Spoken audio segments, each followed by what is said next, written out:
Good morning, everybody. Rise and shine, baby. It is Tuesday. Taco Tuesday, Tequila Tuesday, whatever it is. You just had Victory Monday. So, whatever today is, whatever that is for you, good morning to you as you guys are getting your day started. Be safe out there on those roads. People just be driving so crazy so early in the morning. Why are you in a hurry to get to a job you don't like? Calm down, relax, be safe. You don't like that place. You don't like nobody that works there. What you trying to get there so early for? Ain't got no breakfast tacos there. Calm down, slow down. It's gonna be all right. Man, I've been up. Let me tell you, I have been up since like 5 o'clock this morning. So you must excuse me. I actually had a business meeting at 6 o'clock this morning on Zoom. So I have been doing all kinds of stuff. So you gotta excuse me. I am more wired than ever. So there you go. But good morning to everybody on this 14th of November. We are only a few days away from Texas versus Iowa State. Only a few days away from Thanksgiving. Oh, I can't wait to have Alex on tomorrow, talk about Thanksgiving stuff. It's going to be so fast. I know he's going out hunting is what Alex is going to do. So he's going to give me out. I love Alex's hunting stories. I love Alex. They're just so opposite, but we get along. It's kind of great. It is the odd couple. But good morning to everybody, man. I'm hoping that, and like I said, I hope you're having a good day. Hope you've had a good week, and I know it's only 2 days in. If you're having an okay week, then that's all right, man. We're going to make that thing better today. And if you're having a good week so far, well, shoot, let's go take it over the top. Let's have a fantastic day, and make sure we have a fantastic week together. I'm growing this thing out. I'm just keep letting everybody know for Movember. Finally got a little bit of a stash. Finally got a little work going. I know for most of you people, this is like, it takes you a day or two to get there. Don't judge me. You hairy beast, you. But I finally grow this thing out for Movember. It is for Men's Health Awareness Month. And, it's all about promoting physical and mental well-being among men, addressing issues such as prostate cancer, testicular cancer, mental health challenges, and suicide prevention. And so this is what, we're supposed to grow this thing out to bring awareness to it. So, fellas, I'll tell you, haven't been to the doctor in a while, you need to go ahead and go. Gotta go ahead and go. You don't have insurance? That's okay. It'd be cheaper for you to go without insurance, to be quite honest with you. I mean, the non-insurance prices are always better. So anyway, just tell me you ain't got insurance. But go ahead and go get some blood work done. Go down to Total Men's Health or something like that. Get some blood work to make sure you're okay. Make sure you're okay.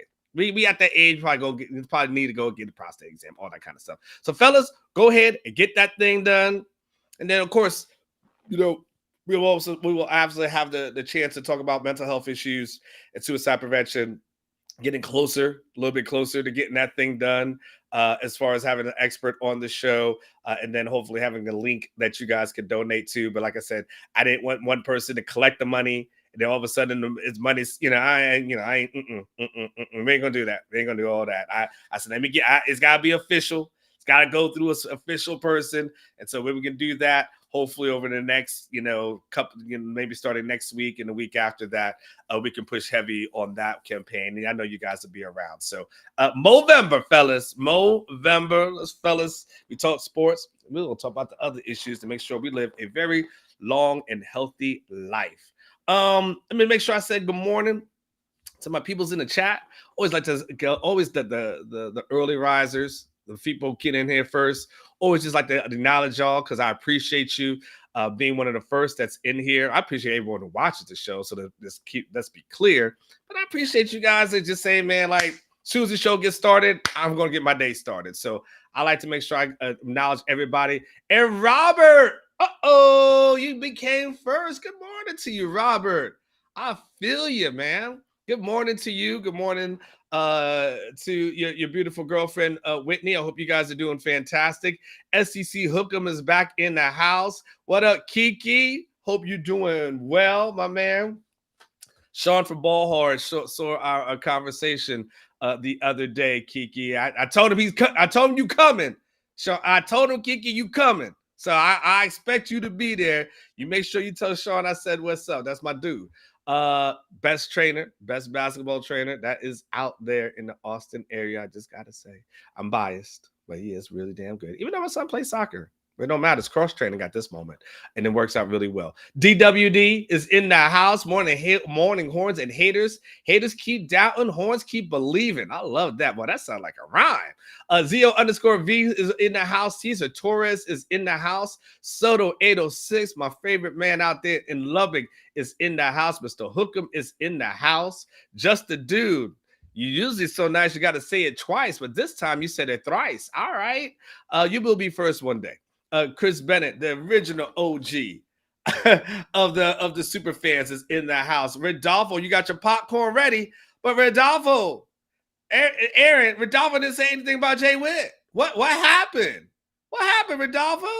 I mean, are you okay? Do we need to do a wellness check? I mean, are you all right?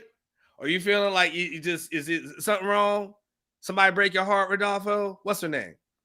That's okay. You found another one. It's okay. I want you to be happy again. Because I know your happiness revolves around saying that Jonte Cook needs to play instead of Jordan Whittington. And the fact that you gave me a popcorn emoji, but you didn't say nothing, makes Unc know something wrong with you, son. Come on, talk. Was you okay, Rodolfo? Good morning, Texas Mama. It's good to see you as well. G. Lewis is in the house. Just another fragrance reviewer in the house. Jarrett's in here. The longest horn, like the longest yarn, is in here as well. Bobda Cano. Bobda Cano. Hookham from Minnesota. Did I say that right? Hookham from Minnesota. Hoping for a fast recovery for Brooks. Blue and Baxter. It's time to show the nation that the 5-star status. Hey, from your mouth to God's ears. What's up? Hey, we're going to talk more about that today, by the way. We're going to talk a lot. We're going to have a lot of CJ Baxter, Jonathan Brooks discussion, and of course, Jaydon Blue. We're going to have that today. I'm not going to be that on the show. Really got some things cooking right now. So I'll tell you about that in a second. I just want to make sure I talk to everybody real quick. Anthony is here. Blake is in here. My main man, Alan, is in the house. Texas Mama said she was just in Minnesota. Good people there. Yeah, they really are good people. I used to go there to Minnesota when I had to cover the Vikings games, when I was covering the NFL. So would go there, stay go to the mall. That's kind of what you do. But I didn't mind Minnesota. It was a nice city. It's just too cold. I don't know how y'all do it. It's amazing. Like, there's so many warm places in the world to live. Why are you there? That's my only thing. I was in Detroit. And I did it for a couple of years. I was like, oh, this is not it. I like Detroit for like the diversity and the culture and everything like that. But the weather, man, I remember it was like Memorial Day weekend. And I went up to up in the UP, Mackinac Island. I don't know if you guys have ever been there. Honolulu Blue, if he's here, he would know exactly what I'm talking about. And I remember just going there. And it was like in the 40s during the day, like on that island, a Memorial Day weekend. I was like, this ain't it. This is not. It was actually 50s and then down to the 30s, and I was like, I can't. No. There's got to be a better way. So thank God. I love this. I love Michigan. Can't live there though. Jimmy D is here. Texas guy too. Good morning to you. Chris Nelson is in the house. Whoa, Chris Nelson, you said good morning and not yo. What is going on? What is going on with you, Rodolfo? What is going on, my peoples today? Y'all all right? Do we need to have a conversation about something? What are y'all going through? Lewis Gain is in here. Andrew Simon is in here as well. Ben G is in here. He's going for the corner. I really love that name, by the way. I really, really love that name. Happy Bo Davis week. Get off the bus if you ain't bought in. You just went back in the archives for that one. Cameron's in here. Corleone is in here. Nino's Corner Sports. All right. That sounds like a bar, or that would sound like that's a really cool Nino's Corner Sports. That's a really cool name. I like that one. Nando is in the house. Deborah, good to see you back here. Money B, we always in the building. Doug is in here. He's going. Yeah, I already said he's going for the corner. Nate L. Megatron lives. Oh snap! No man, not. I thought you meant Megatron. Megatron like Calvin Johnson. You went to the Transformers, but that's okay too. Recoil is in here. It's good to see you, Recoil. Darren is in here. Dwayne is in here. Brandon is in here. Big Tex is in here. Cody Carpenter is in here. Cody Carpenter. Sounds like a safety. That's a great safety name, by the way. That's Cody Carpenter with the tag. There's a great safety name. Cody Carpenter would be it. Mr. 512, Brandon the Mailman is in here as well. Terry Standers is in here. Jay, thank you, man. I think the stash is starting to get there. I mean, it's not like I said, it's not Richard Pryor. It's not who's my man that did the movies with Bruce Willis, the cop movies. What's my man's name? It's not him either. Oh man, Danny Glover. It's not Danny Glover. It's not Richard Pryor. But it's something. It's something. It's better than nothing. JP Villa is in the house. A little dab will do you. Wake and bake as well. And then Stanley coming in, super chatting this thing. Let's go ahead, Stanley. What you got to say to us this morning, Stanley? He goes, you need to go hunting with Alex. You put this in the super chat, really. Go to South Texas and harvest. What? What is this? A Nagal or something? You're from Florida, so that right now Gina is in there somewhere. First of all, I'm going to send this to Alex real quick. Hold on. I'm going to send this to Alex. Why? Yeah, I'm going to send this to Alex. I'm going to listen. First and foremost, I do have a Southern gene now. Like, don't get me wrong. Don't get me wrong. The only thing I never really got into was hunting. That's about it. Now I understand why I gotta go hunting. We go fishing. I can do fishing easy. It's kind of boring sometimes, but I can do fishing. You know, we go pole fishing. We go off the side of a bridge. We go net fishing. I mean, we can go. I'm down to fishing. I've got no problem with that. Never really going deep. I know there's people who take like the charter boats and go deep out. That's just a little bit too far for me. Yeah, it's not that. It's crazy. I would actually like to go one time to get on a charter and just actually try that, to be quite honest with you, Stanley. That would be kind of fun for me. I don't know. First of all, I think I'd be a horrible shot for I'm just going to be honest with you. I'd be a horrible shot. I just wouldn't. And so I would scare an animal. I got HEB. Stan, I got HEB. What I need to go out there and get it for? I can literally go to the HEB that's off of Anderson Mill and 620, and I'm right there. I got everything I need, Stanley. Why I gotta go kill it? Y'all look at stuff, you're like, oh man, look at that little white tail. You're like, I'm gonna kill it. I'm like, golly. No, I'm okay. I'll just mess with you, Stanley. One day we're gonna do Alex and I are gonna go hunting one day. And we're going to film it, and it'll be interesting YouTube content. Like, it's going to be interesting. I will probably lose a lot of man points for some of y'all, but then there's a Alice said LMAO to you, Stanley. But for some of you, you'll respect me. You'll respect me. That's all. But some of you might lose a little bit. But you already know how it's gonna go. You already know. You can hear my Prince scream as soon as I shoot that thing, right? Arthur, I wanted to say Jaime Gutierrez is in the house. Let's see. Mike Torres is in the house. What's going on with you, Mike? It was Mike. The tie was red. Okay. I'm gonna bring that tie back out here. I'm gonna bring it back out here so you guys can see once again under better lighting that the tie was actually red. And that's about it.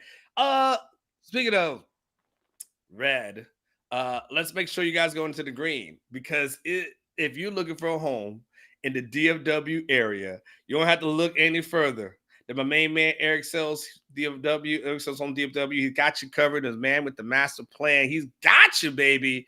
You're looking to buy, you're looking to sell, whatever it is that you're looking to do. Eric Sells Home, he got you covered. Okay, it's November time. Listen, great time to buy a house. Think about it. It's November. Who's trying to buy a house in November? Who trying to buy a house during Thanksgiving or Christmas? Nobody. Who you bidding against? Nobody. Who? Nobody. Now, springtime, summertime, now you got to go against everybody. But right now, that's like this. Like the right now is usually about a good time to get a car. Like not time, go ahead and get a house. Hey, who you going against? Just go ahead. They're gonna be eager sellers. People will pay your closing costs. That's what Eric's telling me. People will pay your closing costs right about now. Interest rates are what they are. But guess what? It's better than renting, right? And then interest rates will go down, and then you refinance, and then you're good to go. Like, duh, like you're good to go. Like, get in. So Eric Sells Homes, DFW. Go ahead, hit them up. Let them know Unc sent you. Got the QR code. Last time, Eric Sells Homes, DFW. My dude has got you covered. Darian, first is catch shirt. Now Almo's tie. And my thing is, my tie is so red. Wait, what is y'all talking about? What's some good kush? That's some good. What's going on in the chats? What are you guys talking about, Mike? What is y'all crazy? It's 8:17 in the morning. You guys are talking about kush? What happened? Y'all are crazy. Y'all are crazy. Y'all crazy. All right, guess what, guys? Before we go to break, let's talk a little bit. Let's just talk a little bit about like college football real quick. I said real quick for the next like 2.5 hours, right? Let's talk about this thing real quick. No, we're gonna talk about it for a minute. Let's talk about this topic real quick. Let me just make sure I'm there. I told you I was wired. So this is what happened. All right, I'm gonna explain. I'm gonna be this honest truth serum here. Because sometimes y'all allege things in the chat that just are not true. So because I had my business meeting I had to wake up at 5 and get my stuff ready, and then had the meeting at 6 to about 6:40. So I did. Unc is running on this thing right now. It tastes really good, by the way. Have you ever tried this, Aaron? It's a mango loco. It is delicious, by the way. Very delicious. And so I think that might be the reason why I'm kind of like Compolio, like like I think that might be why I'm kind of bouncing off the walls right now. So that might have a lot to do with it. I ain't gonna lie. I'm not gonna lie. So, but anyway, I'm in a good mood. Hope y'all in a good mood, man. Man, life is short. Life is too short not to be happy, man. I'm just telling you that life is way too short. Here one day, gone the next, man. Let's be happy and enjoy it. College playoff show is going to be on tonight, so you guys make sure you tune in. It's going to be 8 o'clock, Aaron, our time at Central Time. Or is that 9 o'clock? I think it's 9 o'clock Eastern Time, 8 o'clock Central. But between both basketball games, so watch a basketball game, and then you'll be able to see where Texas is going to be ranked. I'm not expecting there to be much of a change or anything to that effect, but it'll be interesting to see what comes out. We only got a few more weeks of this rankings and things to that effect. So just make sure you guys check that out tonight. And of course, tomorrow on Wednesday, we'll talk about that thing as well. Joe Klatt got on Twitter last night, and he had some very, really interesting observations that I wanted to share with you guys if you kind of missed it and you didn't have the chance to see it. Good morning to you, my fan club president, and good morning to you, ATX Big Rich, as well. Blake May, of course, and I Am For Real. Hey, so Joe Klatt, he came up with this, and I want to get you guys' thoughts on this, okay? He says, time for a hypothetical CFP scenario. So the 13-0, the Big 12, Big 10 champ, because whoever, whether it's Ohio State or Michigan, they're 13-0. And he's got Florida State, 13-0. So he's got those two in, okay? And then after that, here's what the rest looks like. He thinks Oregon is the Pac champ, which then that means they would have knocked off Washington. He's got Texas at 12-1. Bama at 12-1, meaning they would have knocked off Georgia. And of course, Georgia sitting at 12-1 as the non-champion. He goes, remember, again, the loser of OSU, Michigan, will be 11-1 and not play in their conference championship game. He goes, I don't think they would get a legitimate consideration as such. And then he summarizes as saying Texas would have a win against Bama, SEC champ at Bama. They would have to be in, leaves the real debate to Oregon and Bama in his mind. Aaron, you and I talked about this beforehand. Come on in, Aaron. What's your thoughts on that scenario? Yeah, I don't necessarily agree with Joel Klatt, but I think it's interesting that that's how he sees it. I think in this specific scenario, I think Oregon and Bama would be in. I just don't think if Bama wins out that they are getting left out. I think if Bama beats Auburn and if Bama beats Georgia in the SEC title game, I just don't think Bama gets left out in any scenario there. So then it comes down to Oregon and Texas, and the committee already has Oregon ahead of Texas as of right now. And then in this scenario, Oregon would have beaten Oregon State, Oregon would have beaten Washington. So their resume is getting significantly better and they're playing well late in the season. So I think it would be Oregon and Bama in this scenario, and Texas would be left out. But it's definitely interesting that he doesn't see it that way because, I mean, he's one of the smartest guys out there. Yeah, I mean, I like Joel Klatt. He's really good at what he does. And this, like you said, this scenario becomes really, really interesting because, to your point, Bama and the quality of wins that Bama would have stacked and collected. And if you knock off the number one team, I just see a scenario, unfortunately, where they're like, yeah, well, what happened? That was the second game of the season, for Bama.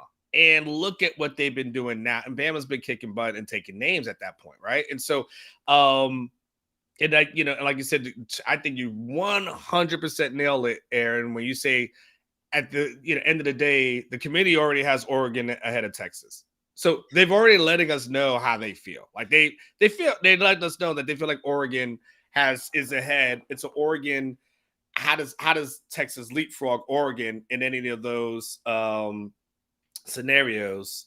And then it makes it. And I really, really question, Aaron, if Georgia loses in the championship game, I still question how far they drop. And I'm not convinced, Aaron, that they drop to 8 in that scenario. They may not need to drop to 8, but you get what I'm saying? Like, if Georgia loses, what's fair for one game, especially for like a committee that last year didn't really penalize TCU for losing in the conference championship game? Yeah, I think Georgia would be in the mix with a loss. We talked a little bit about this with Chris Gordy this morning. He kind of thinks it would be, what does the loss look like against Alabama? Like if they lose on like a last second field goal to Alabama, then they're looking pretty good. But if they somehow get blown out by Alabama, which is not likely, but that might change things a little. But yeah, I think Georgia would still be in the mix. They might get squeezed out in this scenario just because Florida State. So much of it hinges on Florida State, whether it's the one-loss SEC team, like a one-loss Oregon, or a one-loss Texas. All of those teams are really rooting against Florida State. So, like, I still think Florida State is kind of the main linchpin. Yeah, I'm definitely with you on that. Now, within that, Brett McMurphy, Aaron, he came out with his Pro Bowl projections as well. And I think Brett is more. And by the way, good morning to you, Stoops of Five. Congratulations on getting blocked by Tex Ags. What the heck did you say or do to Billy to do that? I, as a person who is a moderator of a message board, Stoops Five, I'm going to venture to say that whatever you said probably had to be enough over the top for someone to block you. I'm just going to throw that out there, Supersify, because sometimes I get emails, I get DMs from people on Orange Bloods, and they're asking me to like unblock them because I don't block. I don't have time for that. But sometimes one of the other mods will block them, and then I'll go and read what they said. And it'll be like, well, Catch is a dumb MFer, and this guy's never done blank, and then F him. And it's like a Tupac hit him up kind of thing. He's like, first of all, fuck the claim. You're like, whoa. And so they're like, hey man, why they block me? I'm like, oh snap. So I'm imagining, Stoopsified, you probably said something. We're gonna throw that out there. Can we just have an honest conversation, Stoopsified? I like you. I like Bo. Can we just have an honest conversation? And you might, what'd you do? What'd you do? Let's just be honest. It's okay. You in the safe zone. I won't block you. Brett McMurphy, though, Action Network, former co-worker of mine in the Tampa Tribune that no longer exists, only in our minds.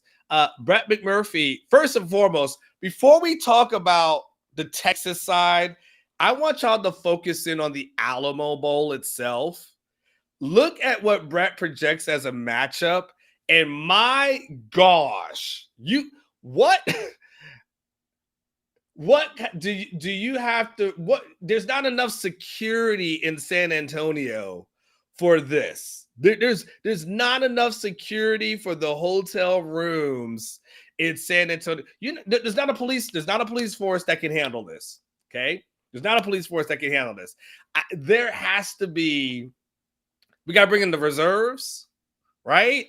We got the naval base. We got the naval base down there in San Antonio. You've got to bring in some of those folks. You've got to bring the Army, the Navy, the Air Force, Marines. If that happens, oh my God.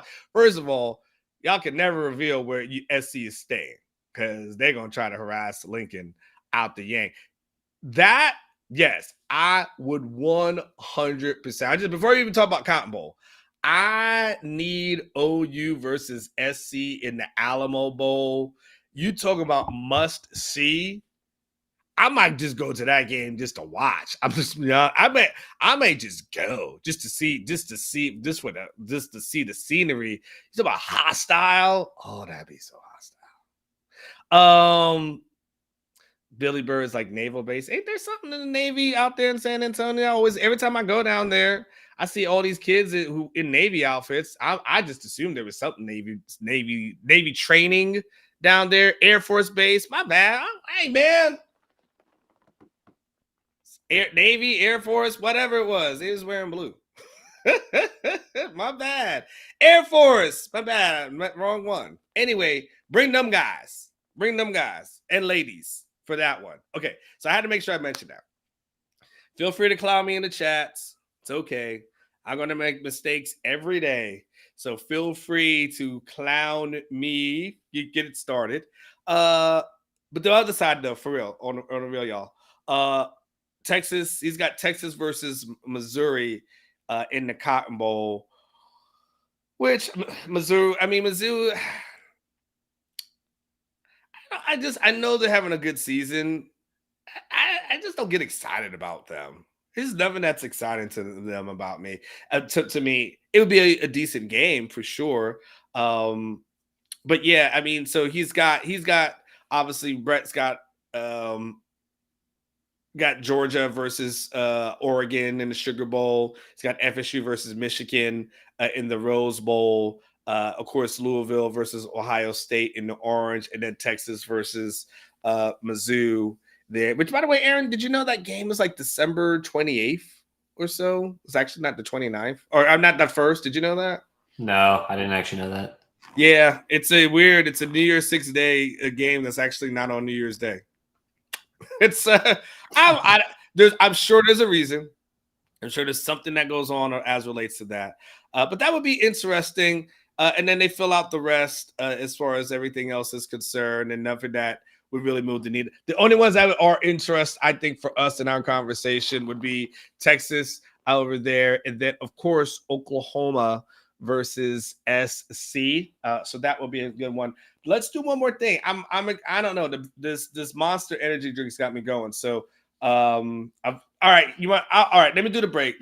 Aaron, because I'll probably just keep running my mouth. And then when we come back, I'm going to talk about the Big 12, and I'm going to talk about the scenarios that get Texas into the Big 12 championship game, Oklahoma into the Big 12 championship game, K-State in the Big 12 championship game, Oklahoma State and Iowa State. There are scenarios that make those things work.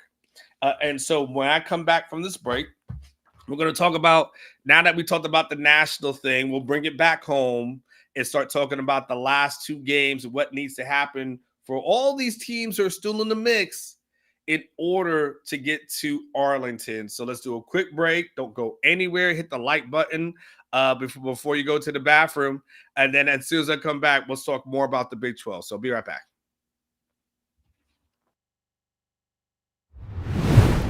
Real quick, we have a $50 super chat, Anwar, from Dartboard, who says, everyone is talking about conservative play calling.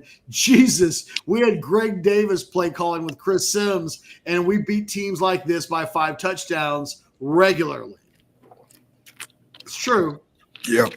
And I wasn't there for that, but the one thing you probably didn't have is getting 20-something point leads on people and then like blowing them and then having to like then find a way to have a culture win when it's all said and done. And then that came up, and he's like, hey, nobody wants to play more complete 4 quarters than me, so but they're going to keep working on it and figure it out, figure out how to motivate the guys. And catch and Jason, we're 10 games in.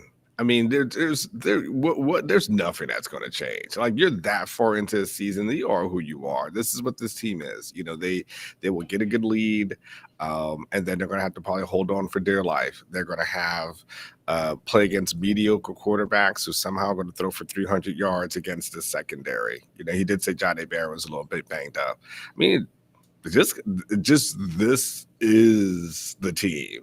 We could talk about all the areas of improvement, or we could just accept the reality of like, this is just what it is. Anwar, I think the scary thing is that it was clear. I don't think Quinn Ewers is 85%. They clearly didn't want him getting tackled. They didn't want him getting hit. Mm-hmm. I think he threw the ball really well. Like, I don't know how sore he's going to be or whatever, but like, his body language seemed to tell us, I don't feel great. Even if he played, I think, pretty good. They coached him like, get the ball out fast. I think it somewhat limited the offense. I think TCU made some adjustments. I think that quick pass game that they were working in the first half completely goes away. And if you look next week, I don't know that Quinn Ewers is going to be 100%. You're probably getting a lot of the same thing, right? We don't want Quinn to get hit at all, if at all possible. But they're not going to have Jonathan Brooks.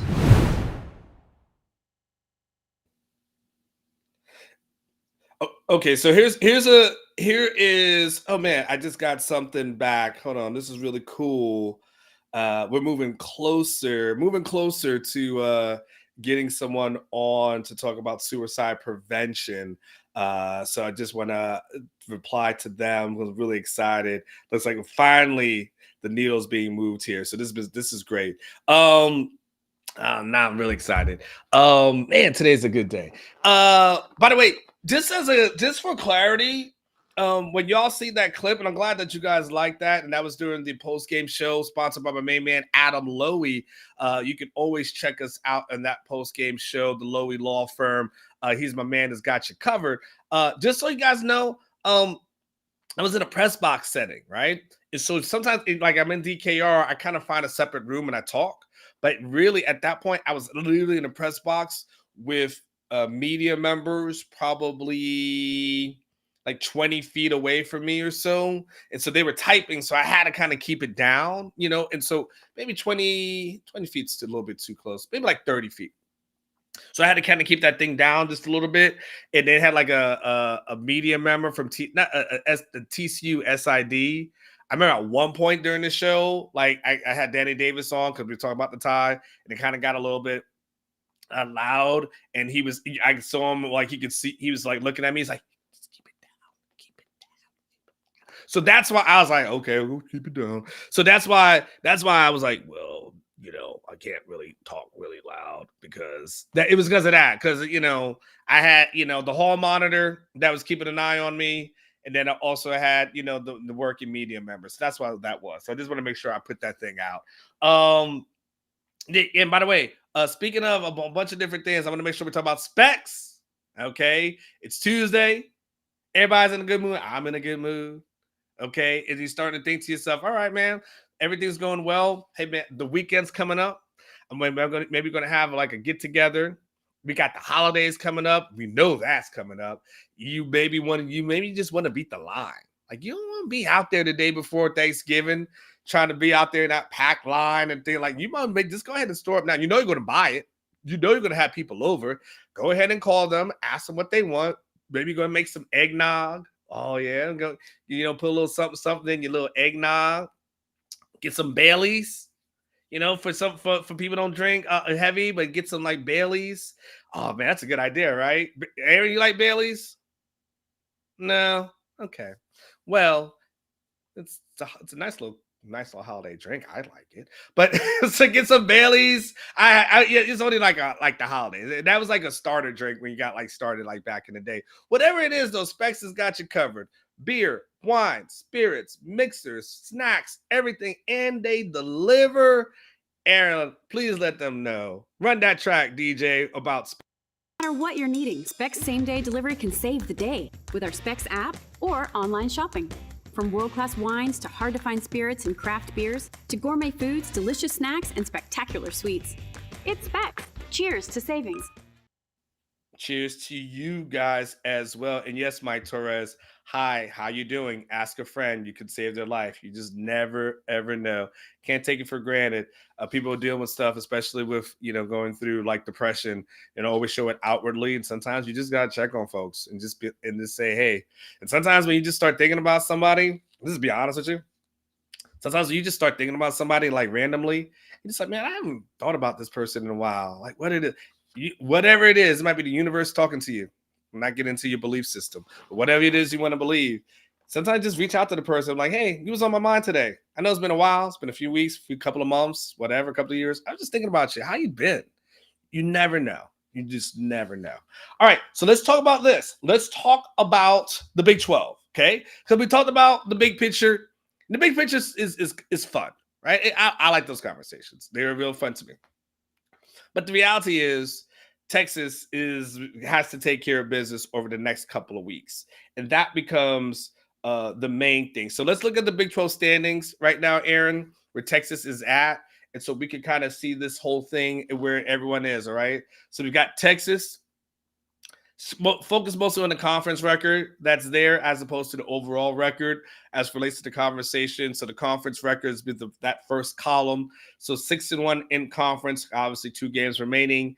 And then you've got that little bit of a jumble there when you've got Oklahoma State, you've got Oklahoma, obviously got Iowa State and K-State all sitting there, scrambled up at 5-2. Got some teams on the outside looking in, but they won't really play a factor when it's all said and done. The Texas Techs, the Kansases of the world. I mean, they would need a lot to happen. And then obviously anything from TCU and beyond, there's no need to even look at them. It'd just be interesting, honestly, out of that group to see who actually becomes bowl eligible, see if like a UCF has a chance to become bowl eligible or anything to that effect. So that's kind of where we are as far as everything is concerned. So listen, there is the schedule that's left. And Aaron, can you put the remaining schedule up for me? And thank you so much, Aaron. And this is what's left. Okay, so listen, and by the way, he's going for the corner. You're absolutely correct. But I'm gonna go through this a little bit with you guys, and I'm going to give Brian Clinton from Heartland College Sports credit. Clinton did the research. And I knew everything, but he confirmed it, and then it just made it easier for me to just go ahead and rely on his stuff. So let's talk about the teams that are there, and I want to get Aaron, just keep the schedule up throughout this portion of the show, so everyone can kind of see what's going on. So we got Texas, okay, sitting there at 9-1, 6-1 in the conference, okay. Obviously, if you look at Texas' schedule, those remaining teams are going to be at Iowa State this upcoming weekend versus Texas Tech, obviously on that next following Friday. Okay, basically the path for Texas to make it is basically just beat Iowa State. Texas beats Iowa State, they're in. That's as simplistically as possible, or they beat Tech and OU loses as well. Okay, so there's a path. He writes, Texas can secure a spot in the Big 12 championship game with a win over Iowa State on Saturday. It would obviously be there if they were to win out and go 11-1 on the year, of course, right? If the Cyclones can pull off an upset over Texas and drop into 6-2 in conference play, the Longhorns would then require an Oklahoma loss to get to Arlington on top of beating Texas Tech in week 13. So again, if you Texas, just beat Iowa State. Just beat Iowa State and you're good. That's all that matters. And then the Texas Tech game becomes kind of the gravy on top. But as far as making sure you get there, so that's the path for Texas to get in to the Big 12 championship game. They've got to be able to just beat Iowa State this upcoming weekend. We're at the stage where every game is a must win. So there's no need to say like this is a must win game. Like, no, all must win games. Okay. K-State. Okay. K-State, basically they need a Texas loss or an OU wins. Well, OU wins out, OSU wins out. So K-State is probably in the best position of the teams currently tied for second place in the Big 12 standings. The Wildcats would go to the Big 12 championship if everything holds out, because they would have the best record against their common opponents with OU and OSU. And the common opponents are Iowa State, Kansas, and UCF. So starting with I know there's a lot of math, but starting with the highest ranked team in that group, presumably Kansas, the Wildcats and the Pokes are 1-0, while OU is 0-1. Then the next highest ranked common opponent is Iowa State. It gives KU the edge that it needs to advance past Oklahoma State. So Kansas State right now is a team that's in the mix as well. Okay. Oklahoma Sooners. They're at BYU and they have TCU. So that's the remaining two games for them. I clearly am not going to take anything for granted as relates to OU. But nonetheless, they are still in the mix as well. As my man writes, because Oklahoma is well positioned to make a Big 12 championship game appearance despite suffering back-to-back losses in week 9 and week 10. The Sooners can get to Arlington with either a Texas loss or an Oklahoma State loss, but also have a sneaky backdoor option of getting in as well. If K-State and Oklahoma State win out, okay, but Kansas goes 0-2 to finish the season, the Sooners would get the nod to face Texas, presumably, right?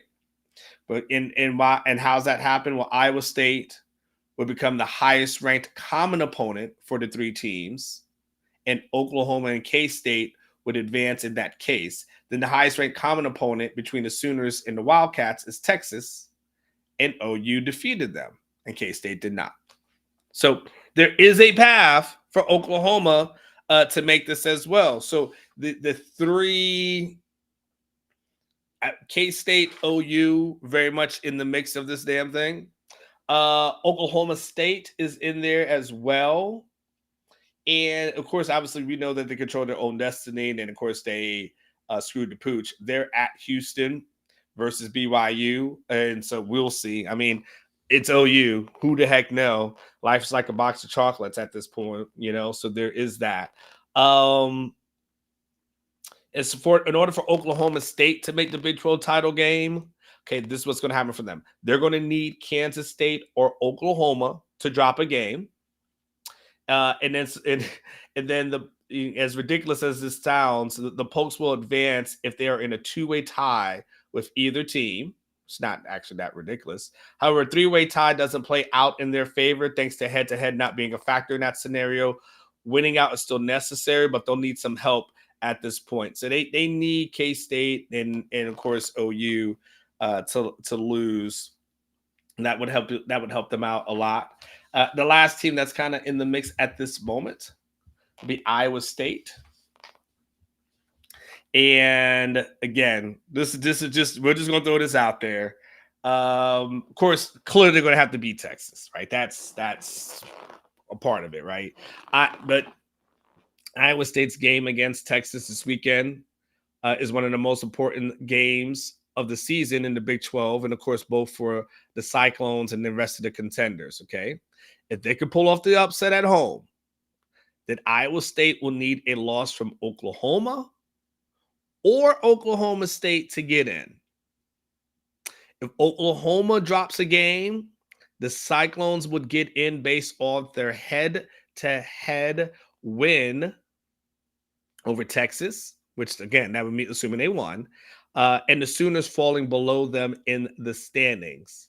And then if Oklahoma State drops a game, the Cyclones would advance over them in Texas by the way of their 2-0 record in a round-robin tiebreaker for 3 teams. So really, to simplify it all, right? And again, these are all just a lot of other things involved, right? But mainly, Texas beats Iowa State. They're in. Honestly, you got to let everybody else worry about themselves. I'll just be honest with you, okay? I gave you the scenarios.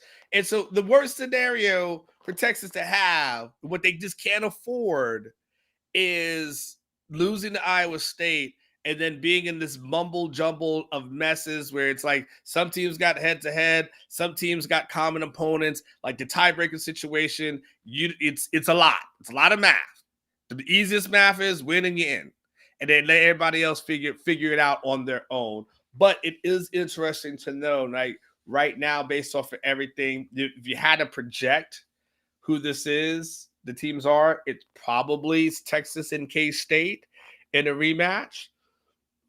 That's what it looks like. But knowing that Oklahoma does have a path, they're going to need some help as well. And of course, a lot of these teams are going to need help, but a team like Oklahoma is going to need some help as well. You know, Aaron, I'm just kind of curious for you, in your perspective, if we're thinking big picture with Texas and even playoffs, I'm going to put big picture back in the conversation. Having the win again, avenging the OU loss against a team that only has 2 losses overall, that probably bodes better for Texas than beating, a K-State team that, with 3 losses, or any of these other teams out there with 3 losses at this point. Don't you think? Yeah, I think I agree with you. You definitely want to play the team that'll boost your resume the most. I think if you play Oklahoma again and you beat them, you need to run up the score, because Texas needs to start getting some style points, because that's one thing other teams have been doing that Texas has not been doing. But yeah, if they're able to prove that like the Oklahoma game was, not, I mean, you don't have to say it was a fluke, but if they can just say we've turned it around and we're a much better team now, and they beat Oklahoma by a good amount, I do think that's probably the best case scenario from like a resume perspective.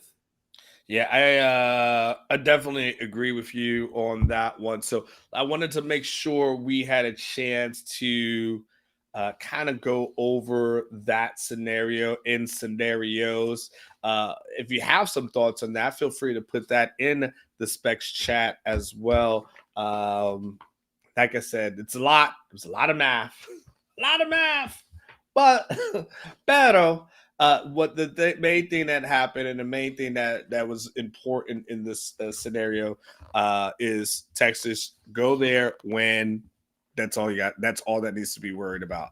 Oh yeah. So today's show. Thank you, Aaron. Appreciate you. Today's show later today around 9:20. Just got this confirmed. I got a lot of things going on, man, at one time. I'm just juggling a whole lot of hats. But Bill Seals from the CycloneReport, the Iowa State website in the rivals.com chain, he's actually going to join me at 9:20 a.m. Yep, last minute confirmation. But yes, within the next 30 minutes, if you want some Iowa State breakdown and want to know what's going on with this team and get a better understanding of everything about Iowa State, I've got Bill Seals coming on here from the CycloneReport. And also, then it mentioned that Jason Suchomel will be here at 10:20 today as well. Jason Suchomel covers recruiting for us here at orangebloods.com. And so Jason's going to be on here. Texas got some commits. Maybe we're going to talk about what the Texas A&M, and hey, they don't got a coach right now. If you're a kid who's committed to A&M, you're committed to a coach who is not there. So what are you going to do? And so does Texas have an opportunity to maybe go in there and poach some guys?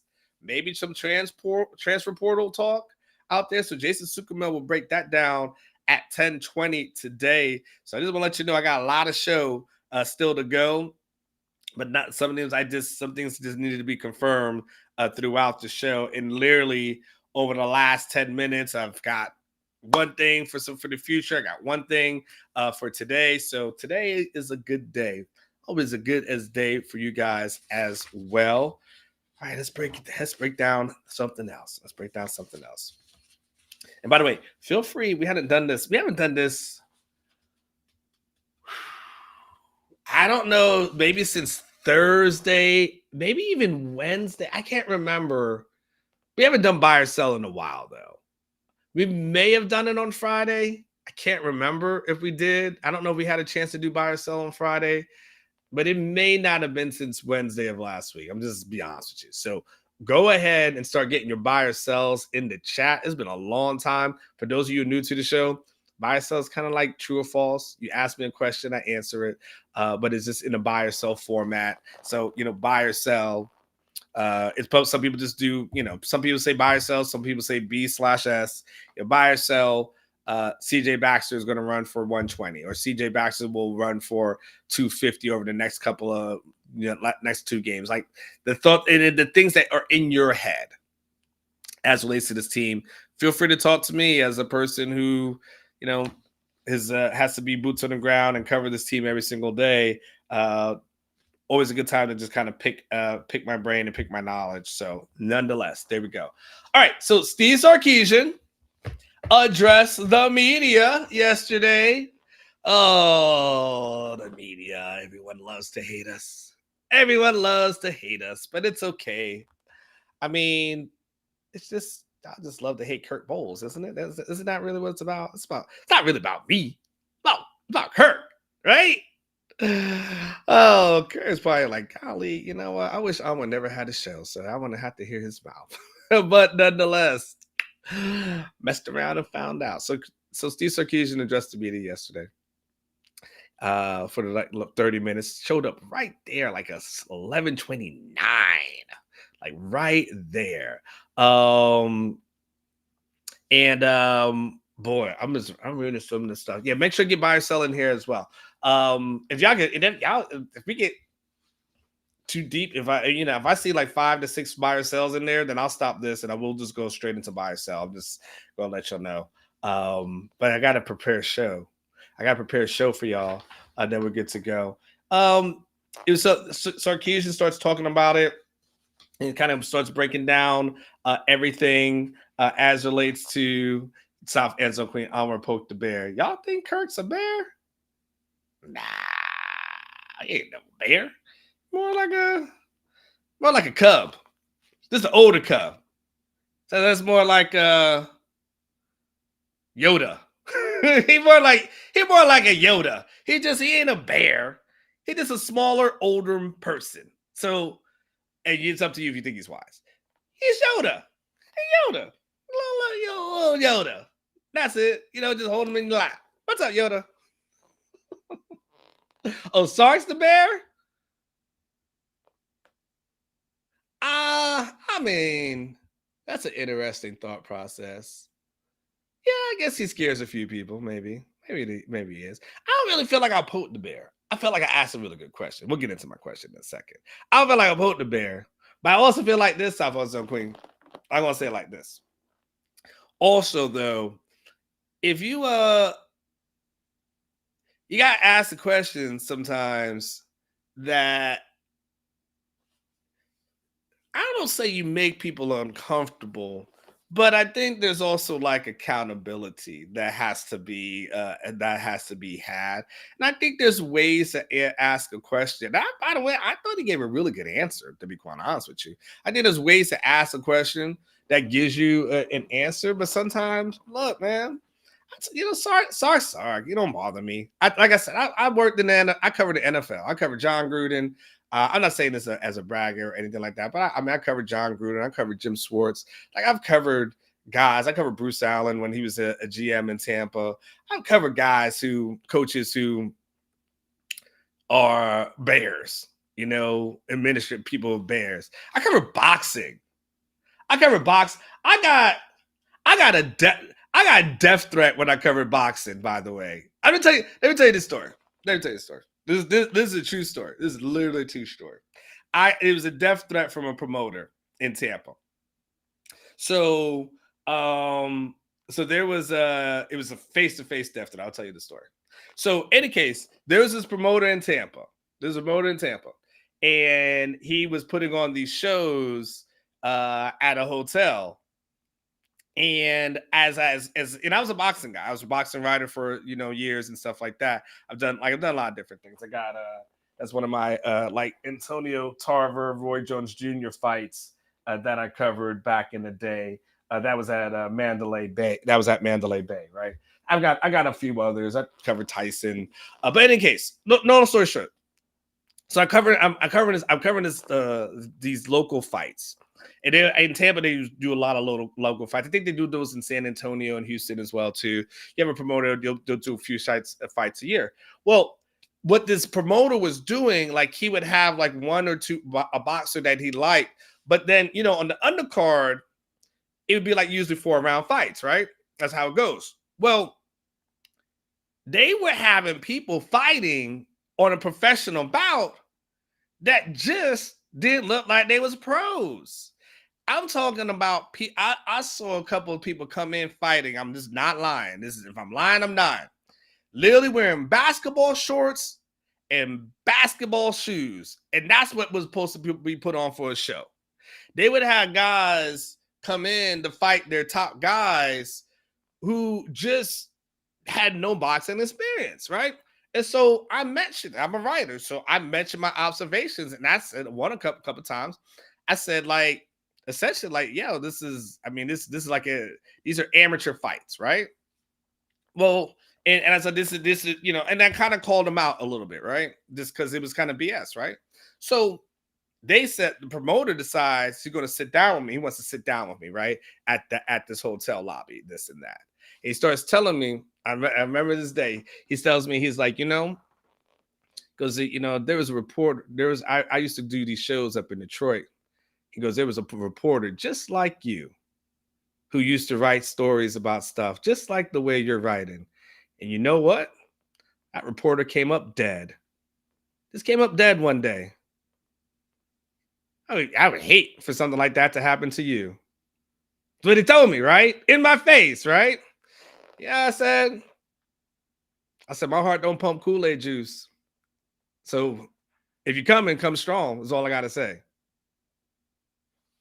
He sat back. Hey, no, I was just saying. I was like, I'm just saying too. Whatever you want to do, we can do it. I didn't have no problems after that. So I say it like this. Sark don't bother me. Sark don't bother me. When you have somebody who threatened to kill you in your face, meet some guy who get little whatever pushback during a press conference. What is that to me? Nothing. You know what I'm saying? I went last time I'll say I'll get to Sark. I remember the first time I went into Detroit, and I had Jim Schwartz was the coach there. And I went and wanted to meet him. And so, it was my first time covering it. I was kind of coming in middle of the season, and, I just wanted to have the opportunity to talk to him. And then I went and they introduced me to him after a press conference. It was like a Wednesday press conference, kind of normal in the NFL. And so I was like, hey, nice to meet you, Anwar. And I worked in, covered Tampa, this and that. It's nice to meet you. Going to be covering the team now. And for like 30 to 40 minutes, all I got from this dude was just bullets. First time I ever met him. I don't know him from Adam's house cat like that. He's just hitting me. I'll never read anything you write. Don't ask me no questions. Don't ask me about injuries. I don't care about you. I don't care about your profession. I don't respect you guys. I worked under Bill Belichick. Blah, blah, blah, blah, blah, right? So, I mean, he just going down, like just down the list, like bam, bam, bam, bam. I'm like, man, I'm just trying to be courteous. I'm just trying to meet you. And this is, you hitting me with this? And so, yeah. And so after that, like 30, 40 minutes, I was like, all right, well, this guy's of no use to me. So at that point, I didn't care, it kind of is what it is. And the last thing, South End Zone Queen, is one time as a high school writer, I got death threats, and we had to get the police involved in that. And it was somebody who didn't like something I had written about a high school person. I didn't write anything negative. This high school kid said like he was like an all county person, and he said something in a quote that like, hey, yeah, none of my coaching staff is kind of helping me get a scholarship, and I called his coaches like 5 different times. They ignored me. And so nonetheless, what happened was he's like story time was on there at this moment. What happened was I started getting, this is back in like the 90s. And so I started getting these death threats, right? And like they would leave it, so on and so forth. But I worked out in a bureau, so we didn't have like tracing on anything, right? And so then I'd be at a game, and like the person would say like, I saw you was wearing a plaid shirt with your jeans, this and that. Just know your time is coming, right? Blah, blah, blah, right?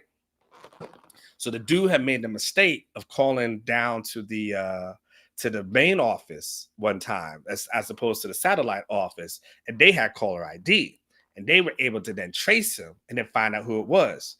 Check it out. It was the coach's son. And when I say the coach's son, he was like in his 30s, and he was a middle school teacher. But he also, when he was leaving the messages, was N-bombing me. And he worked at a predominantly Black school.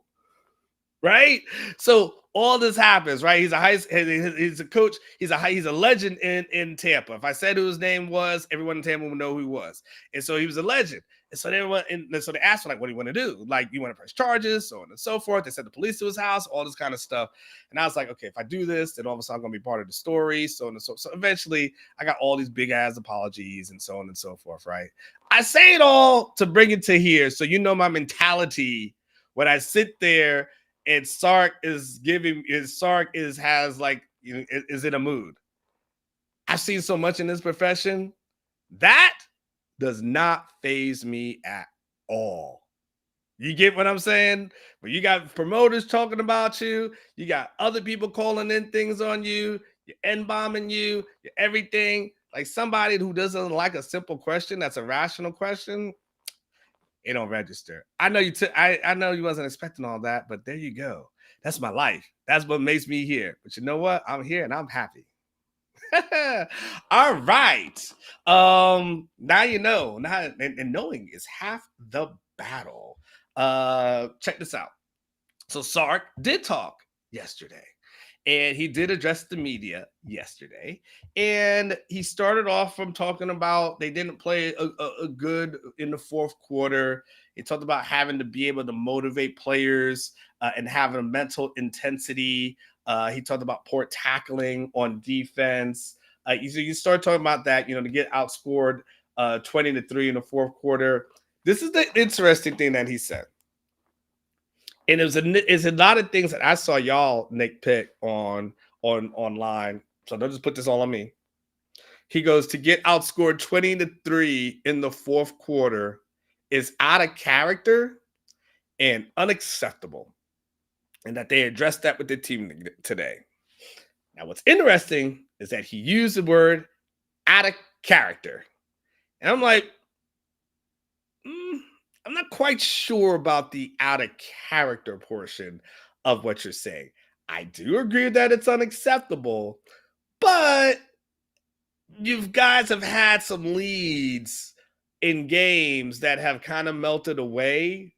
Houston comes to mind, K-State comes to mind, and I think to myself, like, I don't know if it's out of character. It kind of has started to become the norm But there becomes kind of the conundrum, as I said, as relates to Sarkeesian, because as much as you would like to, as much as you would like to like really just hammer home on certain different things, there will be it's a little bit more difficult when he's 9-1. It's almost like you've got to almost say, like, all right, I don't like these things, but damn, he's 9-1. Some things you just gotta let go. So he did talk about that, and I thought that was interesting. He also did talk about he praised the offensive line for 2 weeks in a row not having any sacks, and I thought that was a really interesting thing. I asked, I think it was yesterday, this Kelvin Banks. I asked him about that, like what did he credit that to? And he said he credited that just to better communication for those guys up front. They, and again, the communication obviously is key in those kind of situations. And so that's one of the things that they credited as far as having a cleaner pocket is concerned. And of course, he talked about losing Jonathan Brooks, and we'll actually get into that. What I asked him, I thought South End Zone Queen, that was a good question, quite honest with you.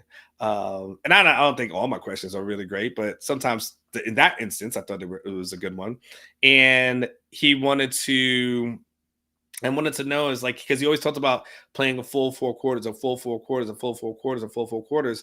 And I was like, okay, hey coach, when is the last time that you played a full 4 quarters? And what does it take to get back to that moment or that time? And he said, like, well, I don't know. And he go, I can't remember. And then he kind of went into as a coach, he's never, you're never going to be happy. You're never going to be satisfied. So he wasn't quite sure when the last time that he played a full 4 quarter game. And honestly, that was important to me. It is because the reality is, as much as Sark is going to say we're going to play better, all that, the reality is you can say that about every single game. Every game you're going to talk about how you can play better. So when I asked about it, it showed to me that he might say to everybody, we can play better, but he would probably say that about just about everything and that about every game. Because I was waiting for him to say, like, oh, it's the Bama game. Maybe they played the full 4 quarters or something like that.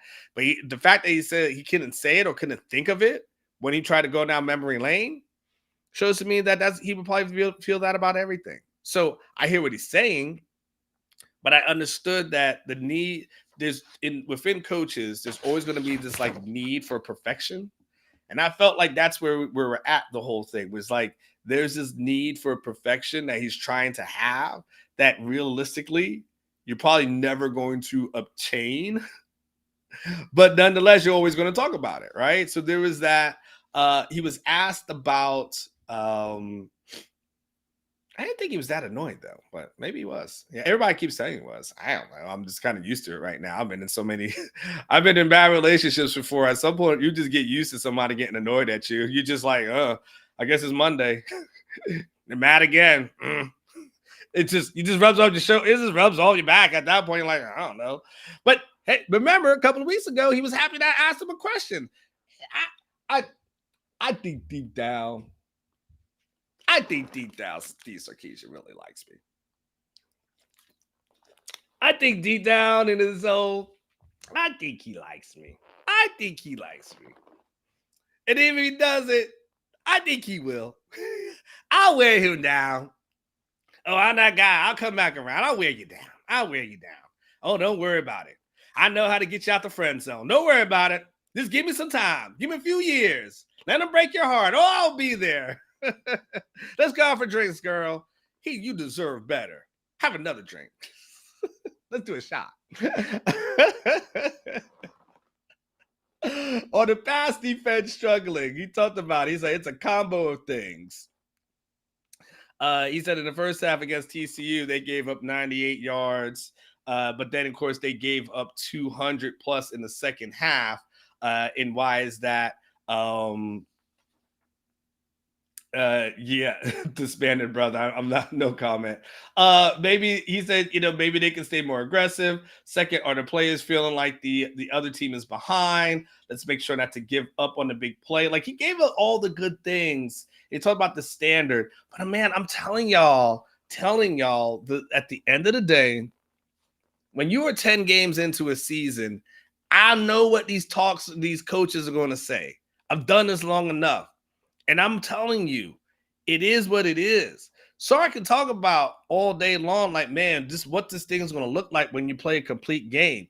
I get it. I get what he's trying to say, but I'm telling you, 10 games in, your team is who they are. And it's really hard to get a lot better. The jumps and the gains, some teams get better. Like, we've seen Alabama get better, but we've seen that incline with them. If you're doing this, it's hard to hit the next level. It just really is. But I get what he's saying, and I get his desire, for that as well. I didn't care for that question. That didn't mean anything to me. I'm just going through the notes of yesterday. Yes, on Iowa State's defense, and if they change. And by the way, I am definitely not the most disliked media member. I really think I'm just all BS aside. I think he likes me. I think he likes the banter back and forth that he and I can have. I think he likes that challenge more so than anything else. But I don't think he dislikes me. I don't think there's nothing on or off the record that I've ever seen from him. Like, when I say off the record, I mean like behind the scenes interactions, like in the building, anything like that. That's ever given me the impression that someone dislikes me, that he likes me. So now, I don't think he loves all my questions, but I don't think he dislikes me as a person.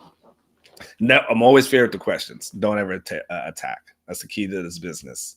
Young people out there, be fair with your questions. Be fair. Fair questions, coaches respect that. When you start taking attacks, that's when coaches don't like you. And I think that's where we're at with that.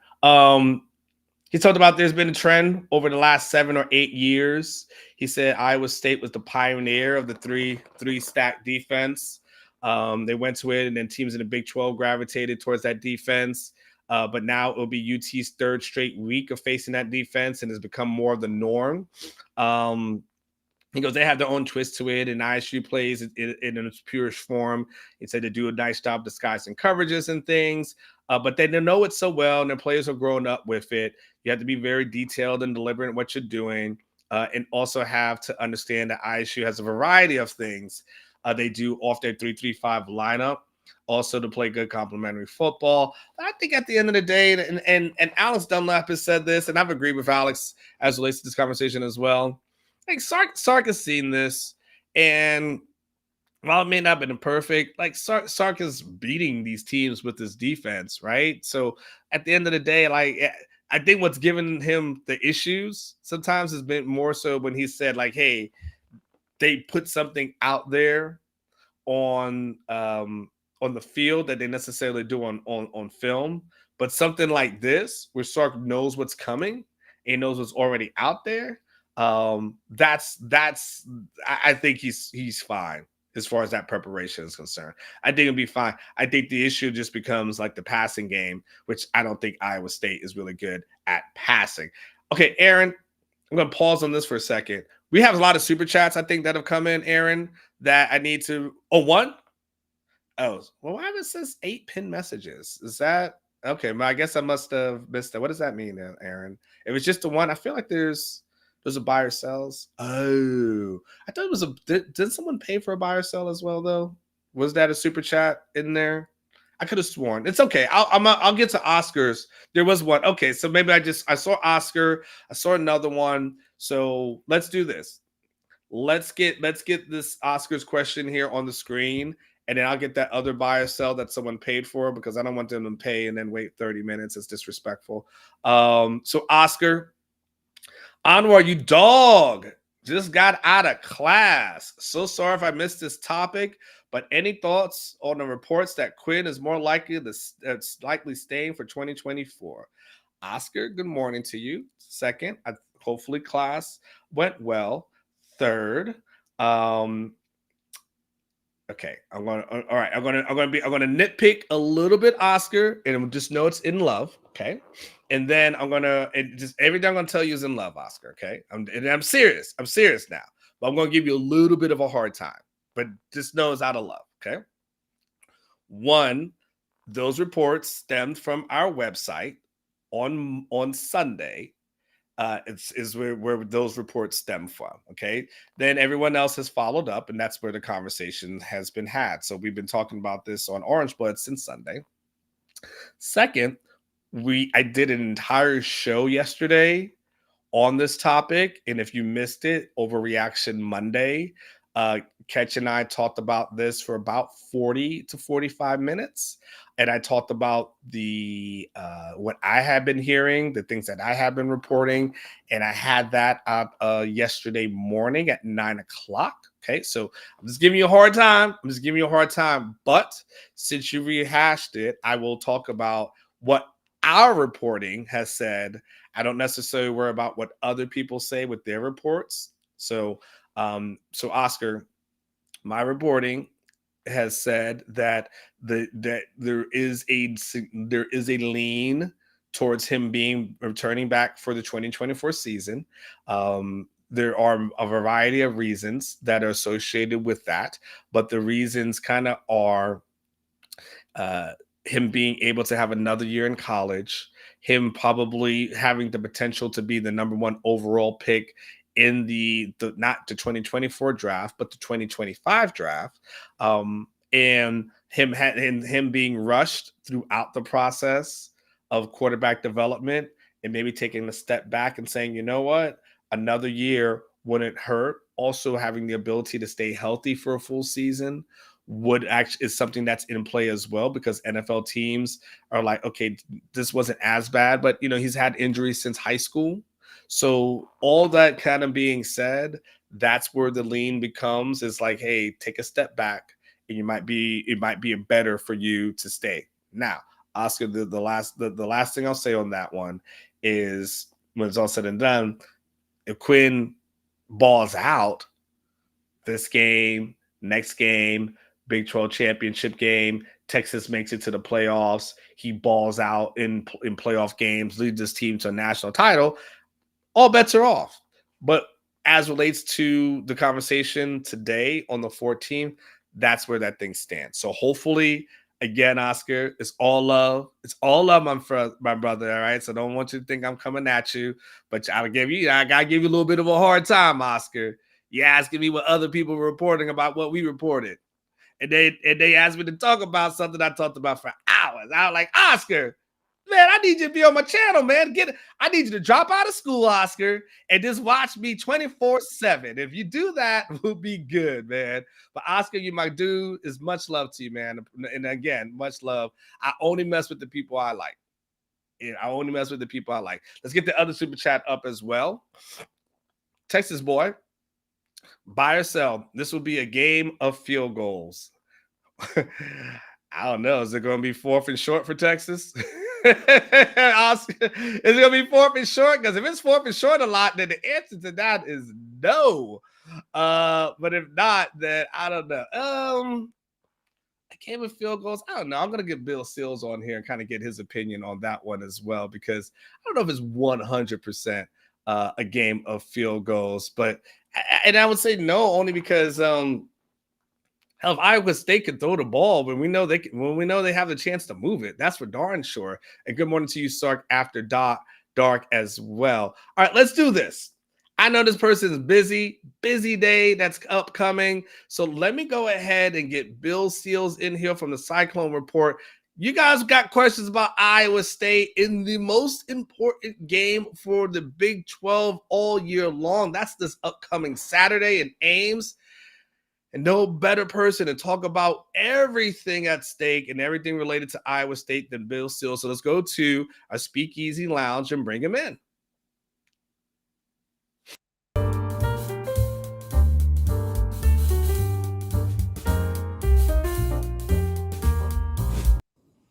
Good morning, Bill. How are you doing, sir? I'm doing well, Anwar. How are you? I'm doing good. How's the weather in Iowa? What do I need to get ready for? Am I going to have to pack a heavy coat? You know, you'd be shocked at this, but it's supposed to be 68 degrees here today, and it's sunny out. So, Let's. Mother Nature's doing Texas a favor this week because it's supposed to be pretty nice in through the weekend. It'll be a night game, so it'll be a little chilly. But gosh, during the day, you can't beat it.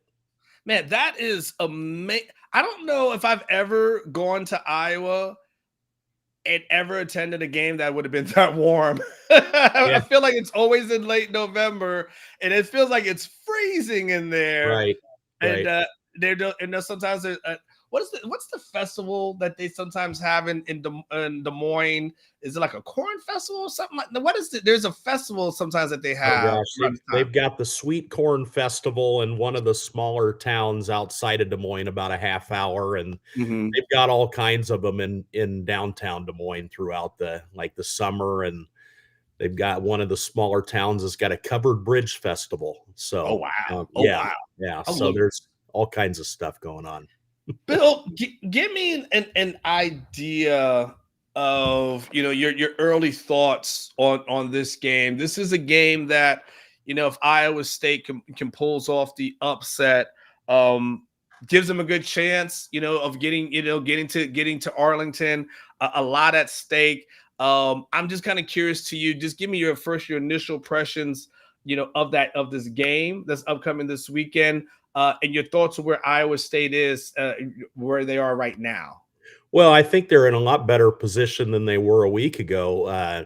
I thought we would get a lot different effort out of Iowa State against Kansas, and then they kind of went out and laid an egg and took a step backwards. This is a team that went 3-0 in October and was really trending upward, and then kind of laid the egg against Kansas, and you really didn't know what type of team you were going to see last week against BYU. There were so many unknowns in that game, going out on the road and playing a team that somebody had said they'd only lost like 4 games at home under the lights in the last several decades. I don't know exactly what the stat was, but anyway, Lavelle Edwards Stadium at night, tough place to play. You didn't know what type of Iowa State team you were going to get, and they went out and just laid the wood to them. It just a surprising effort kind of after what we saw of Kansas. So here we are again. They come home, and it's another nationally televised game at night under the lights, Jack Trice Stadium. And 2 weeks ago, they laid an egg against Kansas. So you really don't know. But after the BYU game, winning by 32 in that, and a much more balanced effort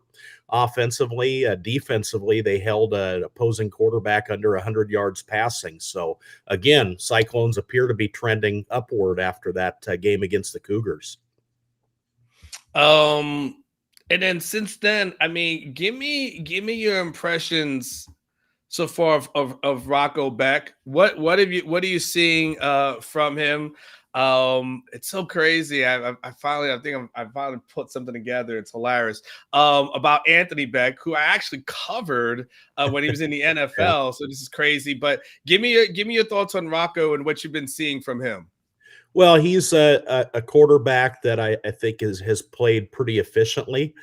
There have been a few key moments here and there. He's had a couple of pick sixes this season. One of them came in that Kansas game. Iowa State lost by 7. Total yardage wise, it was pretty close in that one, but a couple key mistakes in the 3 phases for the Cyclones in that one, and the pick 6 loomed pretty large. Iowa State fell behind 14-0 after that pick 6. But other than that, I think that for the situation that he was put in, he came out of spring ball thinking he was going to be the backup quarterback again this season. And you guys probably have heard of the gambling stuff that was going on and some of the suspensions with that. Hunter Deckers was the starter last season and came out of the spring. Everybody thought he was going to be number 1 again, and he was caught up in that. And we're not going to see him this season in the Cardinal and Gold. So in training camp, Rocco Beck all of a sudden is a redshirt freshman. He played a few times in 2022, but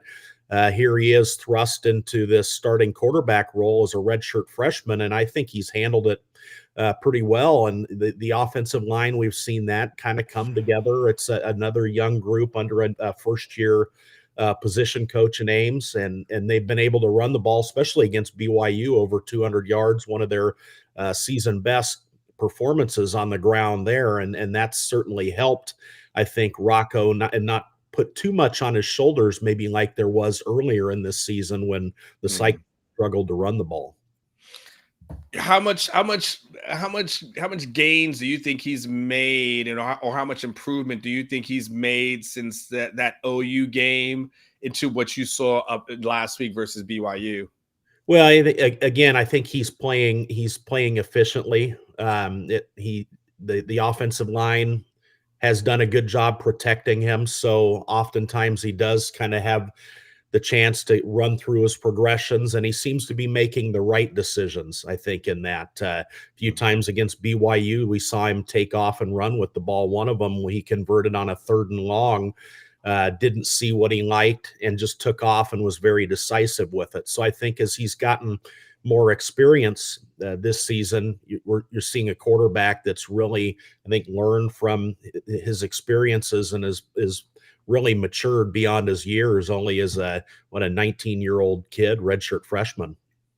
Tell me, Bill, obviously Bill Seals from the Cyclone Report covers Iowa State for the Rivals Network. Give me your early impressions of the matchup between Iowa State and Texas. How do they fare? I know the areas that Texas is strong, obviously on the defensive line, led by T'Vondre Sweat. We know that, overall the defense is kind of struggled a little bit in the secondary, but we also know that, they've also strong on the offensive line. So both lines of scrimmages, Texas is really strong. But I'm going to get your thoughts, before I can shut up. You can tell me what you think. Well, I think you hit the nail on the head. Your very first comment there, T'Vondre Sweat, Byron Murphy, those interior guys on the D line are going to be tough. Iowa State, that offensive line still pretty young. They believe it or not, one of their guards is a true freshman has been thrust into action. So how they can match up against those interior guys for Texas is going to be huge. And I mean, I think that impacts everything. You had Iowa State's leading running back last week, a true freshman. That's kind of been the story of this Cyclone team. A lot of freshmen playing this season, and you're coming up against a Texas team, a veteran team. Those interior guys, though, on the defensive line, I think it's all going to start in how Iowa State picks those guys up and what they can do offensively in this game. You're kind of joking before we got on about if this is going to be a game of field goals. I think Iowa State would be happy to be in position to kick some field goals and then maybe turn a few of those red zone trips into touchdowns with kind of what they're facing in Texas's defense. The one thing, speaking of defense, though, that's what is usually a trademark, of that Iowa State, a program that's there. Give me an idea where this defense is this year, from what you're seeing. I can look at the stats, but what does the eyeballs tell you? Well, this was a defense that was very good against the pass early in the season and really struggled against the run. And now we've kind of seen in recent weeks that's kind of flipped a little bit. Granted, they did a great job against BYU holding that Retzloff to under 100 yards passing, but really it had been kind of trending the other way at a team that didn't hold anybody to under 100 yards rushing until the last 2 weeks leading up to the BYU game. They did for the first time under 100 yards rushing, the two teams they played prior to BYU. And then last week, BYU kind of sold out to running the ball and had some success there. And then Iowa State just put the clamps down on the passing game. So I think for the most part, as you look overall this season, pretty balanced defensively. I would say top 30, though, defensively, and then scoring D, they've done a pretty good job there, really, for the most part. This obviously is going to be the last game for Texas in this, and of course in this conference. But last trip to Ames, it's been a place that's always been tricky for Texas. Your thoughts on what the atmosphere might be like for this final game that's there, and this becomes for lack of better terms, this is a Super Bowl win. I mean, this is a way to really to erase. First of all, I don't know why at this point. Why does Iowa State even play non-conference games? Because I feel like I feel like there's always like a letdown in a non-conference game, and then all of a sudden they heat up when it's all said and done. But nonetheless, clear they've heated up. Clear Ohio's in the rearview mirror. Right. What's that atmosphere going to be like on Saturday night, in your opinion? Well, it's kind of interesting that the Big 12 schedule makers send Texas up to Ames, Iowa. The last Big 12 road game in the regular season will be in Ames, Iowa. But anyway, the weather though, it seems like it's going to be nice. So, I agree. It's been interesting, some of these games up in Ames with the Cyclones and the Longhorns, and under the lights. The crowd's going to be juiced up for that. It'll be end up being a sold out crowd, I think. So, yeah, it should be it should be interesting how things work. I think this has kind of been a game though that Texas has seemed, maybe for one reason or another, to overlook. I think it's kind of come up after, and I think in recent years maybe it's come like after a really big game for Texas. Or it's maybe a week ahead of a big game for Texas, and maybe the Cyclones haven't gotten a Longhorn team that's been totally focused. But gosh, everything on the line though for Texas, I think, leads me to believe this is going to be a team that's focused 100% coming into this week, with just everything on the line for Texas. Certainly a lot more on the line, I think, than has been in recent years when this game's been played for UT. Two more questions, Bill, before I let you out of here. How does Iowa State stop the passing game for Texas? Quinn Ewers, while he's not at 100%, we know how effective he can be. Texas obviously has Xavier Worthy on one side, Adonai Mitchell on another, and of course they've got Jatavian Sanders, the tight end, in the middle as well. Some people think he's the second best tight end in the country. What's the Iowa State answer for Texas in that department? Well, Iowa State has not been a very good pass rushing team for much of this season. You look at kind of the PFF grades there, or just how they've done, and that's kind of been the weakness. But then again, it goes back to what I mentioned about this being a very inexperienced defense in some spots, and they had to replace Will McDonald coming out of last season. He was a first-round pick of the Jets, and they haven't really found that alpha dog rusher that kind of come in and take Will's spot, and it struggled. And when Iowa State as a defense has kind of struggled, it's maybe been because of that, and putting a lot of pressure on a secondary that is very strong.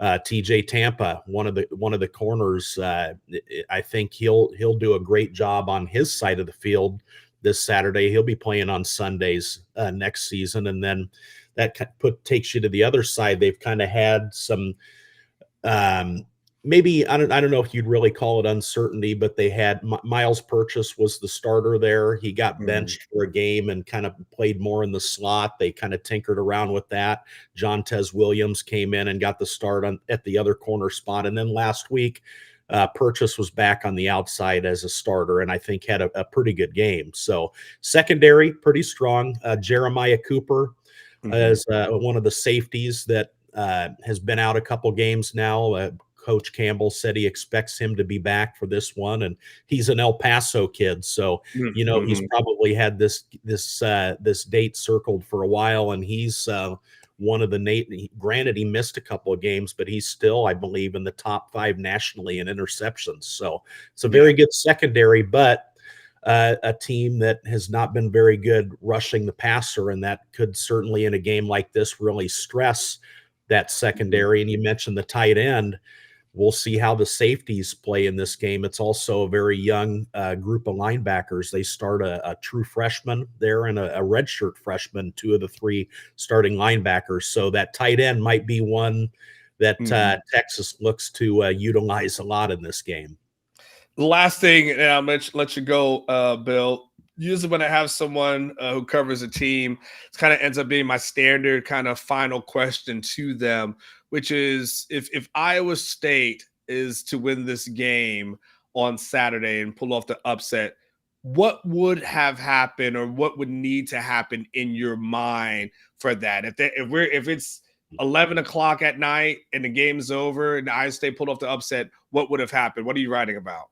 Well, I think that they need to generate, as I had just mentioned, a pass rush in this game, at least get a little bit of pressure on Ewers, play some complementary football there. And then I think on the offensive side of the ball, it's a team that they've got a great field goal kicker in Chase Contreras, one of the best in the conference. But those opportunities that you get, inside the 25, inside the 20-yard line, you've got to turn those into touchdowns more times than not in this game, because I think Texas is going to have some success. And this is a game probably played in the upper 20s into the 30s, and Iowa State's got to turn those red zone trips into touchdowns. Been one of the best red zone offenses in the conference.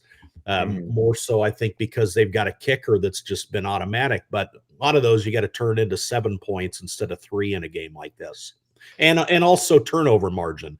Iowa State top 20 nationally in turnover margin. They won that battle against BYU, another team that had been top 20 in the turnover margin department. So this is a game Iowa State, unlike against Kansas, they've got to win the turnover margin in this game and make something out of that as well. Bill Seals from the CycloneReport. Bill, obviously you do good work out there. For anyone who's out there, whether they're Iowa State fan, decided, hey, let me peek in here, or there's a Texas fan that's just kind of curious as to they want to read up on this on an opposing team, tell them how to find your stuff, not only on the website, but also on social media.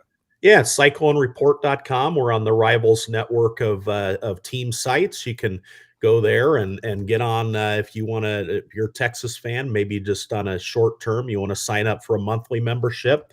By all means, pretty reasonably priced there. If you're a Cyclone fan, an annual pass. As you know, Anwar, there's no downtime in college athletics anymore. We go right into basketball's already started, and then you've got football recruiting with signing day and just camps over the summer. So there's no downtime. So there's always news to be found on CycloneReport.com. Thanks, Bill. Oh, you got coach today? What do you got? What do you got planned for today? Yeah, about 11:30 up in Ames here. So less than a couple hours, we'll have the about 4 Iowa State players that'll come out, and then we'll get the defensive coordinator, John Haycock, this week, done a masterful job with the Cyclone defense during his time. We'll get him for about 15 minutes, and then Matt Campbell, head coach, about 12:15, and then an afternoon of pecking through all of that. And then I'm going to catch up with the publisher over there at Orange Bloods as well, Jason, a little later on, to chat about the matchup as well, give him a little bit of insight into the Cyclones. Damn, man, that'll be pretty good. You have Jason Suchomel. You're going to talk to him a little bit later on today. And do you get the OC as well? Do you guys get the OC at some point? It's every other week. So we'll get Nate Shieldhouse. He's the first-year guy. We got him just this past week. So it kind of goes every other. Yeah. It's a new arrangement this year, but it's been all right. Tuesdays are a busy one, though. Well, Tuesdays aren't one here because we don't talk to coordinators. So you enjoy that, and so I'll be checking you out and see what your report is, and I'll share with everyone on here tomorrow on my show. All right, Anwar, appreciate you having me on. All right, take care, Bill. Take care, Bill Seals from the CycloneReport.com.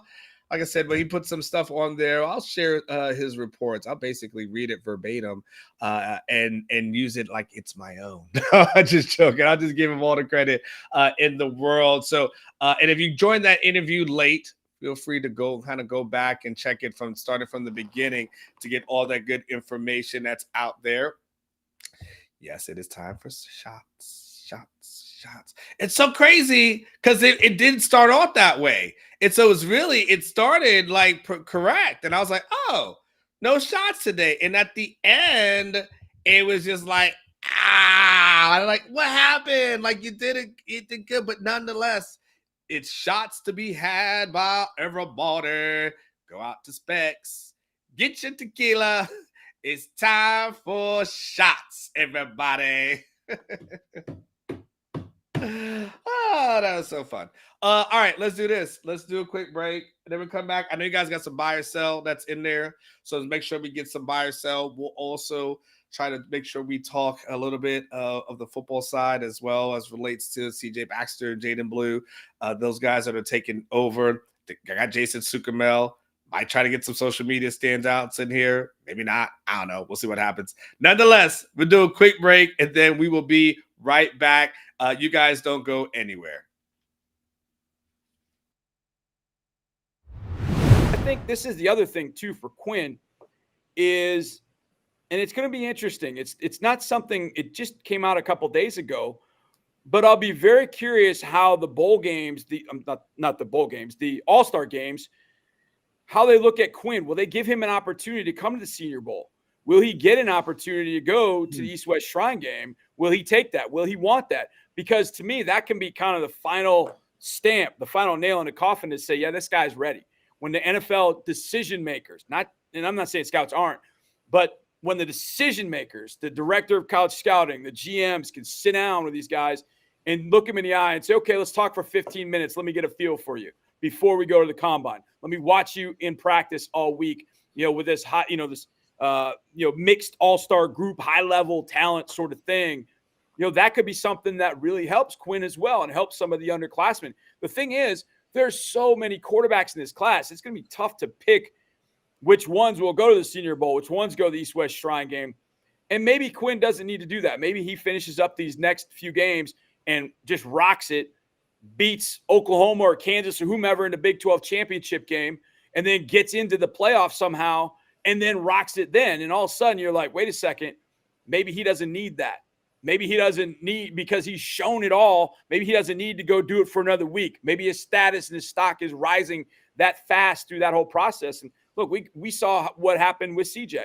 There were a lot of people that were down on CJ. And then he has that game against Georgia, and it was like, oh, no. I love that guy now. Well, yeah, you love him now. But what did you think about him, months ago? You weren't saying that months ago. You suckers had him going number 11 in your mock draft in November. So if Quinn does all that and really hits a hot streak, maybe he doesn't need that all-star game or that opportunity. And I'd be curious if he'd want it.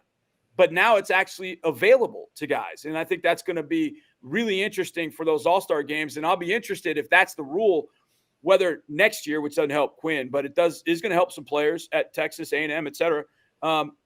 If they add another all-star game back, they had taken one away because, and I don't know why, maybe just funding, whatever it might be. But if you have underclassmen that can play in these all-star games, you might be able to fund another all-star game to give these guys an opportunity to showcase to do it again. So I'll be curious if that's something that's afforded to Quinn.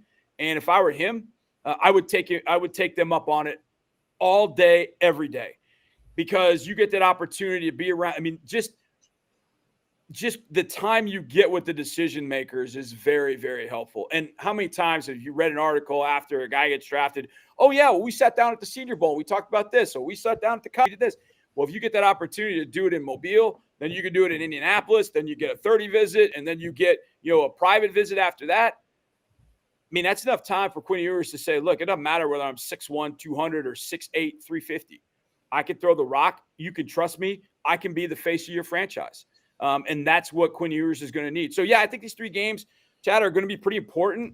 But I think there's so much in addition to it to just add to his novel. And the longer that he makes his novel, I think the better for him, because I think the end of the novel is going to tell a different story than what the beginning of the novel told. Oh, that was pretty good. I like that one. That was John Harris over there on talking to Chad and Ketch at that noon show. Obviously, House Divided. Check them out every day from 12 until 3. Okay. I'm sorry. I'm sorry. Sirius XM asked me to come on today, so I'm just verifying with them. All right. They want me to, we'll call from the studio line. Oh, okay. In the caller ID. Thank God they told me somebody's going to show up as 888. I would have never answered that. I'm like, yeah, right. All right. Well, looks like I got it. Hey, you want to catch me at after this? If you hadn't had enough of me at 11:30 a.m., I'll be on Sirius XM radio on talking college football. So I guess you guys can check me out there. I have a busy schedule. I got a lot of things that I'm doing today. I got a lot of things. I got a lot of meetings. I felt like I got supposed to be on someone else's show at 12 or 1, and I feel like I'm missing something. I don't know. We'll see. Nonetheless, let's do buy or sell. I think somebody else has scheduled me. I don't know. I'll just keep answering phone calls, and I'll just it'll either be someone telling me I need to get my warranty extended, or it'll be someone for somebody's show. I don't know. We'll figure it out. Let's do buy or sell. Buy or sell. Mike Torres is. I don't know what the channel number is. Whatever channel is Sirius XM College Sports Radio. To join Nicole Arbach and Roddy Jones on their college sports today. So I'll be on there at 11:30 at some point. I just don't know the channel number, and I am kind of doing a show right now, Mike, so I can't really do it. I'm kind of busy right now. No, I'm just joking, Mike. You know you, my dude. And kind of. Let me check this. Oh yeah, Mike. Mike, let me tell you something too. Hold on. Let me see. Let me see if this dude ever followed up. Let me see if this dude. Mike, hold on 1 second. I'm gonna tell you something that you might find interesting. Hold on. Yeah, Mike, you're gonna find this pretty interesting. You'll appreciate this. Mike, you remember the clip I put out about my son over in Paris doing the soccer thing? I got contacted by an academy about him maybe joining because they were really interested in him. So I'll DM it to you and we'll talk a little bit more about that. But yes, that thing has happened. So and in fact, he was actually this quick sidebar. He was actually, after the Paris trip, was actually asked to go train with some academy over in Barcelona. And I got the name of the academy, this and that. I haven't decided what we're going to do for all that because it was for the summer, do a summer clinic. But you got to pay for some of that stuff. And I'm just, this new world of soccer, I just want to make sure people ain't trying to hustle along and try to do some money grabs. I've been doing a lot of research on the club itself. And I'm like, the club itself seems legit. I've read the reviews. Everything seems legit. And they've told him, he can go pro at 12. But I'm like, I'm not pro. Join their academy when he turns 12. They really like him a lot. I'm just like, we'll see. I don't know. There's a lot coming at me. The academies cost money. So anyway, but there's another one, a local academy that we're going to talk to you about. And I'll let you know about that. A lot of things going on. Nate L. You said Euro teams love American keepers. Okay, that's good to know. Nate L. Good morning to you, Nate. What's going on, homie? How are you? Thank you for submitting something to buy or sell. And thank you for everybody who's submitting something to buy or sell as well. He goes, buy or sell. One of our other backs will emerge as a legit RB1 going forward. Buy. You know why?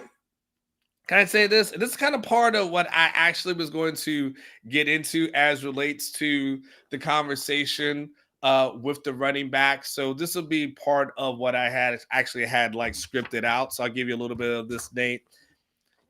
Going into this season, I admit, and I've admitted to you guys as well, right? I've admitted to you that I was really iffy on the whole Jonathan Brooks thing. And all of you guys, JB Fan Club presidents, all that kind of stuff, right? All y'all, y'all told to me about Brooks. And I admit, the thing I'm willing to admit when I'm wrong. And I will admit that I was like, y'all are all crazy. I told you that. I told you all off season. Y'all are crazy. Bijan is Bijan. Bijan's next level. Y'all are crazy if you want me to believe that Jonathan Brooks is going to come in here and look anything like Bijan. Y'all are all smoking crack. I just stop it. I shouted you down. I insulted you. I insulted your mama. I insulted the dog. I insulted your grandma, Mima. I insulted every one of y'all, the whole family. And guess what? You guys were right. The people who were sold on Jonathan Brooks, you guys were absolutely right. And I'll tell you, I was as wrong as 2 left feet as relates to that conversation. And so Jonathan Brooks goes on and has a season that's darn near similar to Bijan, if not greater in some other categories, right? That he went from, you talk about turning a non-believer into a believer.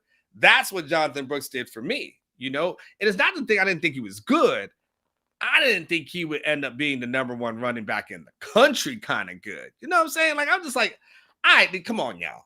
Come on, y'all. Be just be realistic with the conversation, okay? So now when it's all said and done, I'm like, oh snap, JB is really that dude. Like, it didn't take long. And then after that, I've fallen on my sword. But I don't mind falling on my sword again. Like, for the sake, I don't mind telling you guys, hey, I was 100% wrong. Well, now you get it. I'm not going to do that again. You talk about fool me once, shame on you, fool me twice, shame on me. I am now not going to do that again. Yes, I'm going to buy on that premise. Why? Because I said it one time that wasn't going to happen, and I was dead wrong. So the last thing I want to do is roll that dice again. I'm going to believe that Tashard Choice got somebody ready to go. I'm just going to have to believe that. And even if I didn't see a ton from CJ Baxter, that would have me saying to myself, oh, that's what's up. Like, that's for sure. Nuh-uh. Let me tell you, I'll believe it. And I'll be honest with you. I'm going to say this. I won't be surprised if Jaydon Blue ends up being running back 1. I'm not sleeping on Jaydon Blue. I'm not sleeping on him. I've seen a lot of productivity from that guy when he's been in games. And I'm not going to sit here and just say it's CJ Baxter.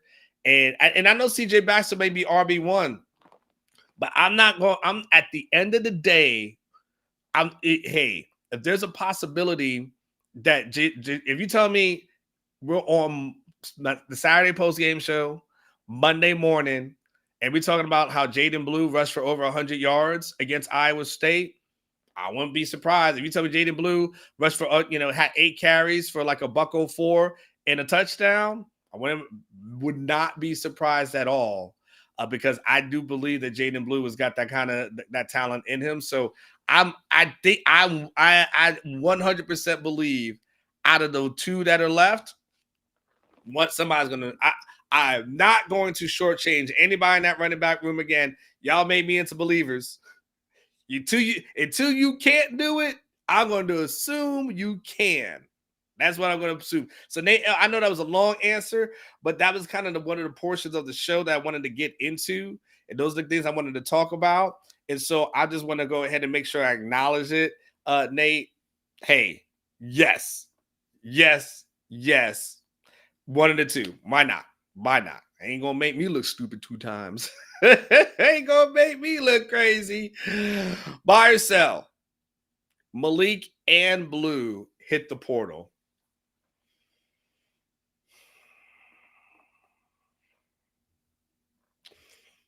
It's interesting because Brooks could still go pro. And so because Brooks could still go pro, I don't know what that looks like if it's just him and CJ Baxter. Malik is my candidate to leave. So the thing is, so I'll sell on it because, but then I think at the end of the day, this is what I believe, Barry. In the is it Barry in the PL or is that a PI? Aaron, is that I can't tell if that's a capital I or L. It's a capital I. So Barry in the PI. What's that short for? That's not a state. What's PI stuff? Pittsburgh? Is that Pittsburgh? Barry in the PI? I don't know. Barry, what the hell? Where the hell? Philippines? Wow, you think that's the Philippines? Where the hell you at, Barry? That's what I want to know. Like, you got me confused. You got me all thrown off. But Malik and Blue hit the portal. But thing is, I think Quinn comes back, Malik hits the portal. Jonathan Brooks, though, I think he goes. I think there's still a chance he goes pro because ACL is not the worst thing in the world. Second of all, he could still potentially be a second round pick, maybe third round pick. Third, why the hell are you going to come back to college and risk getting hurt again? Like, what's the purpose? Go ahead and go pro and be in the NFL. That's your dream. You're there. Go ahead and do it. Sure, you may not be 100% healthy. No one's going to be. As long as they can see that you're recovering well, why would you come back? Why would you come back and risk a second injury and then really kill your draft stock at that point? And so my thing with Jonathan, if I'm Brooks, go get the heck out of here. I like to see these questions here. So I'm going to sell on it only because I think Brooks goes pro and then Blue has a reason to come back. So that's why I'm going to sell on that one. But I'm going to be honest with you, Barry. I'm not 100% sold on that one. But that's where I'm going to be right now. Jonathan, right now, Jimmy D says you need to travel around the world more. You're right, Jimmy D. I do need to travel the world more. And you know why I don't travel the world more? Because I'm doing shows like this every damn day, Jimmy D. That's why I don't travel the world more. I work. I don't have backup riders, man. I'm just me. It's solo. I do need to travel the world more, though, Jimmy D. And you're right. And Jimmy D, let me tell you, you know why you're right? Because I turn 50 next month. And so I definitely need to start traveling. I need to travel while I'm young-ish and healthy and can go up and down things as opposed to waiting until I'm 75 and I can't walk up, steps and mountains and all that kind of stuff. So Jimmy D, you are right. I do need to travel the world more. All right, Jimmy D, where do I need to go next year? Tell me where. I got a passport. Where I need to go. Tell me the place that Unc is missing out on. Where do I need to go, Jimmy D? I got it. Tell me where I need to go. Buy or sell, Jonathan. I'm serious, Jimmy D. Where I need to go? Do I need to go to Cape Town? Where do I need to go? Buenos Aires? Where I need to go? Don't send me to those places where some Dominican Republic, some scandalous stuff. I'm not trying to do all that. I'm too old for all that. I'm just talking about where I need to go to nice sightsee and stuff like that. I need to go. Don't be sending me to places where I'm not doing that. Don't send me to no Thailand and stuff like that. Don't send me to places where you guys are passport bros is the way I'll put it. The passport bros. Y'all know what I'm saying. I'm trying to have a family show. I don't want to do that. I don't want to be Chris Tucker where they pull back the curtain and pull back the door and there's this all these. No. No. I'm going to bring someone with me and then I'm going to go from there. So you guys let me know. Yeah, something nice where I can take some, my boo and something romantic, something like that. Spain, what part of Spain? Spain's kind of big. Like Barcelona, what are we talking about? Madrid? Like I need cities. I need cities. That's what I need. Spain's give me some, Deborah. Sark knows, but from Jonathan though. Sark knows his front running play calling is a problem. Damn. Golly, Jonathan. Like, bam, bam. Like, you just went hard in the paint on him. He knows his front running play calling is a problem.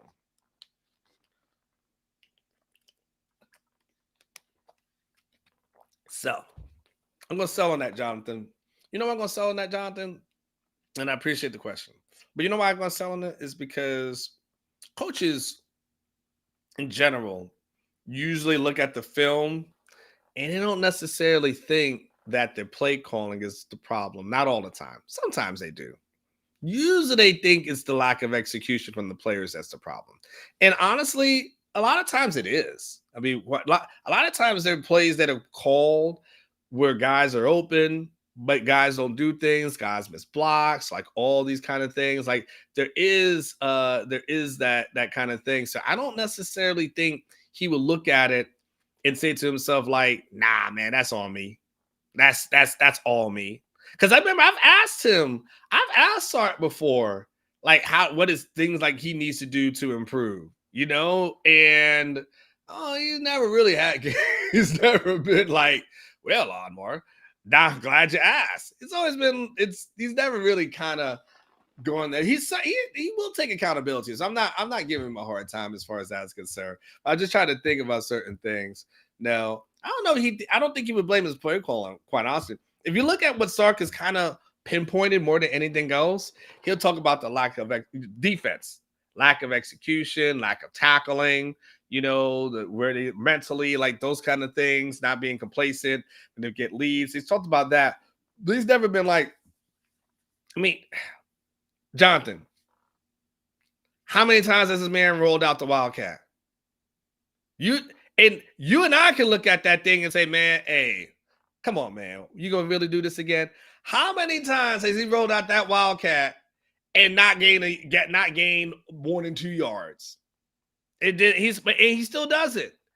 And when he's remember, Jonathan, the other week when there was a fumble on the Wildcat, and he said, what did he say?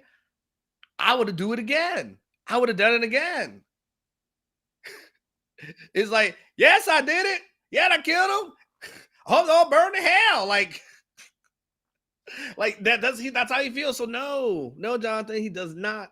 He does not think his play calling is a problem. He thinks everything else. So no, as a sell on that one. Yeah, sell on that one. Y'all know he is stubborn, but he is 9-1. So I don't know what you want me to do with it at that point. He's going for the corner. Love that name. Buy or sell. This team plays a complete game. Okay, keep going. Versus ISU, understanding the stakes involved to get to the Big 12 championship game. Sell. Because he's going for the corner. I don't think that's the thing that keeps them playing for a complete game. I don't think it's the stakes that are involved. Here's why I'll give you a good example on that one. When you look, I don't think it was the stakes that they call, Oklahoma. We know what the stakes are for Red River, and we knew what the stakes were for that game, right? And we saw what happened versus OU. It wasn't because of the stakes per se. It was because of the breakdowns that they have, and it's because of the weaknesses that are there, and the weaknesses really that become in a secondary that teams have figured out. And teams have figured out the way you get to this team is you got to pass the ball. You got to pass the ball. You pass the ball against this team, you'll be able to move the ball against this team. So I don't necessarily think it's a mental thing with these guys per se. Like, I just think there's other things that are involved. And good teams have figured out this is where you attack that defense. So honestly, I just think a team is who they are 10 weeks in. I just don't expect a huge jump. I don't expect this to look at on Saturday night we're talking 49-0. Like I'm not expecting that. Those days are long behind us, guys. I remember that was fun to talk about before the season. That's gone. That's gone. That's gone. I'm sure there's an OU person who covers the team that's got like this year's credential probably behind them, like Bizarro World. I'm sure he's got his or her credential right behind him from this year and doing that. Or we had a super chat that came in, so to make sure we get that super chat there because I think that was a buy or sell as well. So make sure I get that. Texas boy, my dude. Always good to talk to you.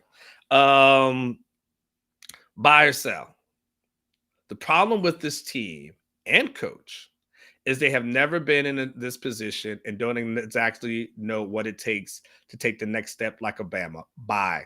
Texas board, I'll be honest with you. That is one heck of an observation. They were, the chef's kiss, like the all that I can say, like 100%. That is the observation there. And here's the thing: when we talk about why doesn't Texas close out games? Why aren't they able to close out games? It was a team that's learning how to win, and we're just keeping it above Texas board.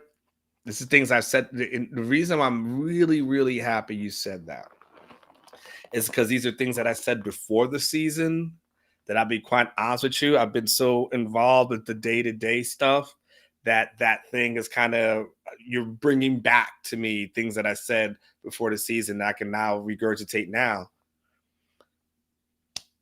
Who did they, you can talk about Adonai Mitchell or something like that, but you have to have guys who know how to win and figured out how to win, and they're learning how to win and they're figuring out. But Sark as a head coach, this is I mean, this ain't a guy who's got a 10-win season, a regular season. He doesn't have 10-win regular season on his resume. Not even, I don't think 9 regular season wins. This is uncharted territory for him as a head coach, not as an assistant under Nick Saban. I'm talking about as a head coach. He's figuring this thing out. He may not like to hear that, but this is him leading a team. Look, I always say it's easy to be Scottie Pippen and Michael Jordan. It is easy. It is easy to be Robin the Batman. And yes, it is easy to be an assistant under Nick Saban. It is. Because at the end of the day, for the most part, Saban gonna be all right. It's the assistants that have the issues, right? Right? We can go down the road. Go down the road for about an hour or so. We can see that it's a lot of times it's the assistants, right? And so he's figuring it out. Players are figuring out. You got a Texas boy. You got players who just a couple of years ago were on a 5-win team. They were on an 8-win team last year, and now they're on a 9-win team. But they're still figuring this whole thing out. Oh, man, we're so good that we got this big lead. Now, how do we go ahead like other teams and turn this 21-point lead into a 30 to 35-point lead? How do you just go ahead and curb stomp somebody? How do you drop 60 and 70 on a team that you can be better than? Like that next level. In Texas, they're learning how to do that. So next year, when given the opportunity, they may have all the answers. But right now, they're trying to figure it out. And because they're trying to figure it out, it's going to take some time. There's going to be some trial and error.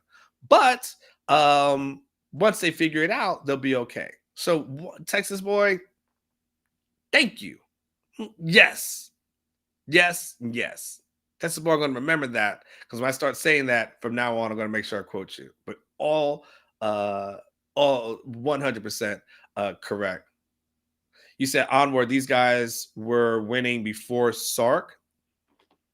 What do you mean by winning, G. Lewis? Like, what do you mean, like the Tom Herman years? Like, I don't know. Like, they've never won a Big 12. They haven't won G. Lewis. They haven't won a Big 12 title since 2009. They've been in one championship game since, unless you're talking about Bama. And if you're talking about Bama, G. Lewis, yeah, Bama was winning before Sark and then winning after Sark. But 2018, G. Lewis, no, G. If you're talking 2018 Texas, G. Lewis, hold on, Junior Dogs. If you're talking 2018 Texas, let's go back to that for a second, okay?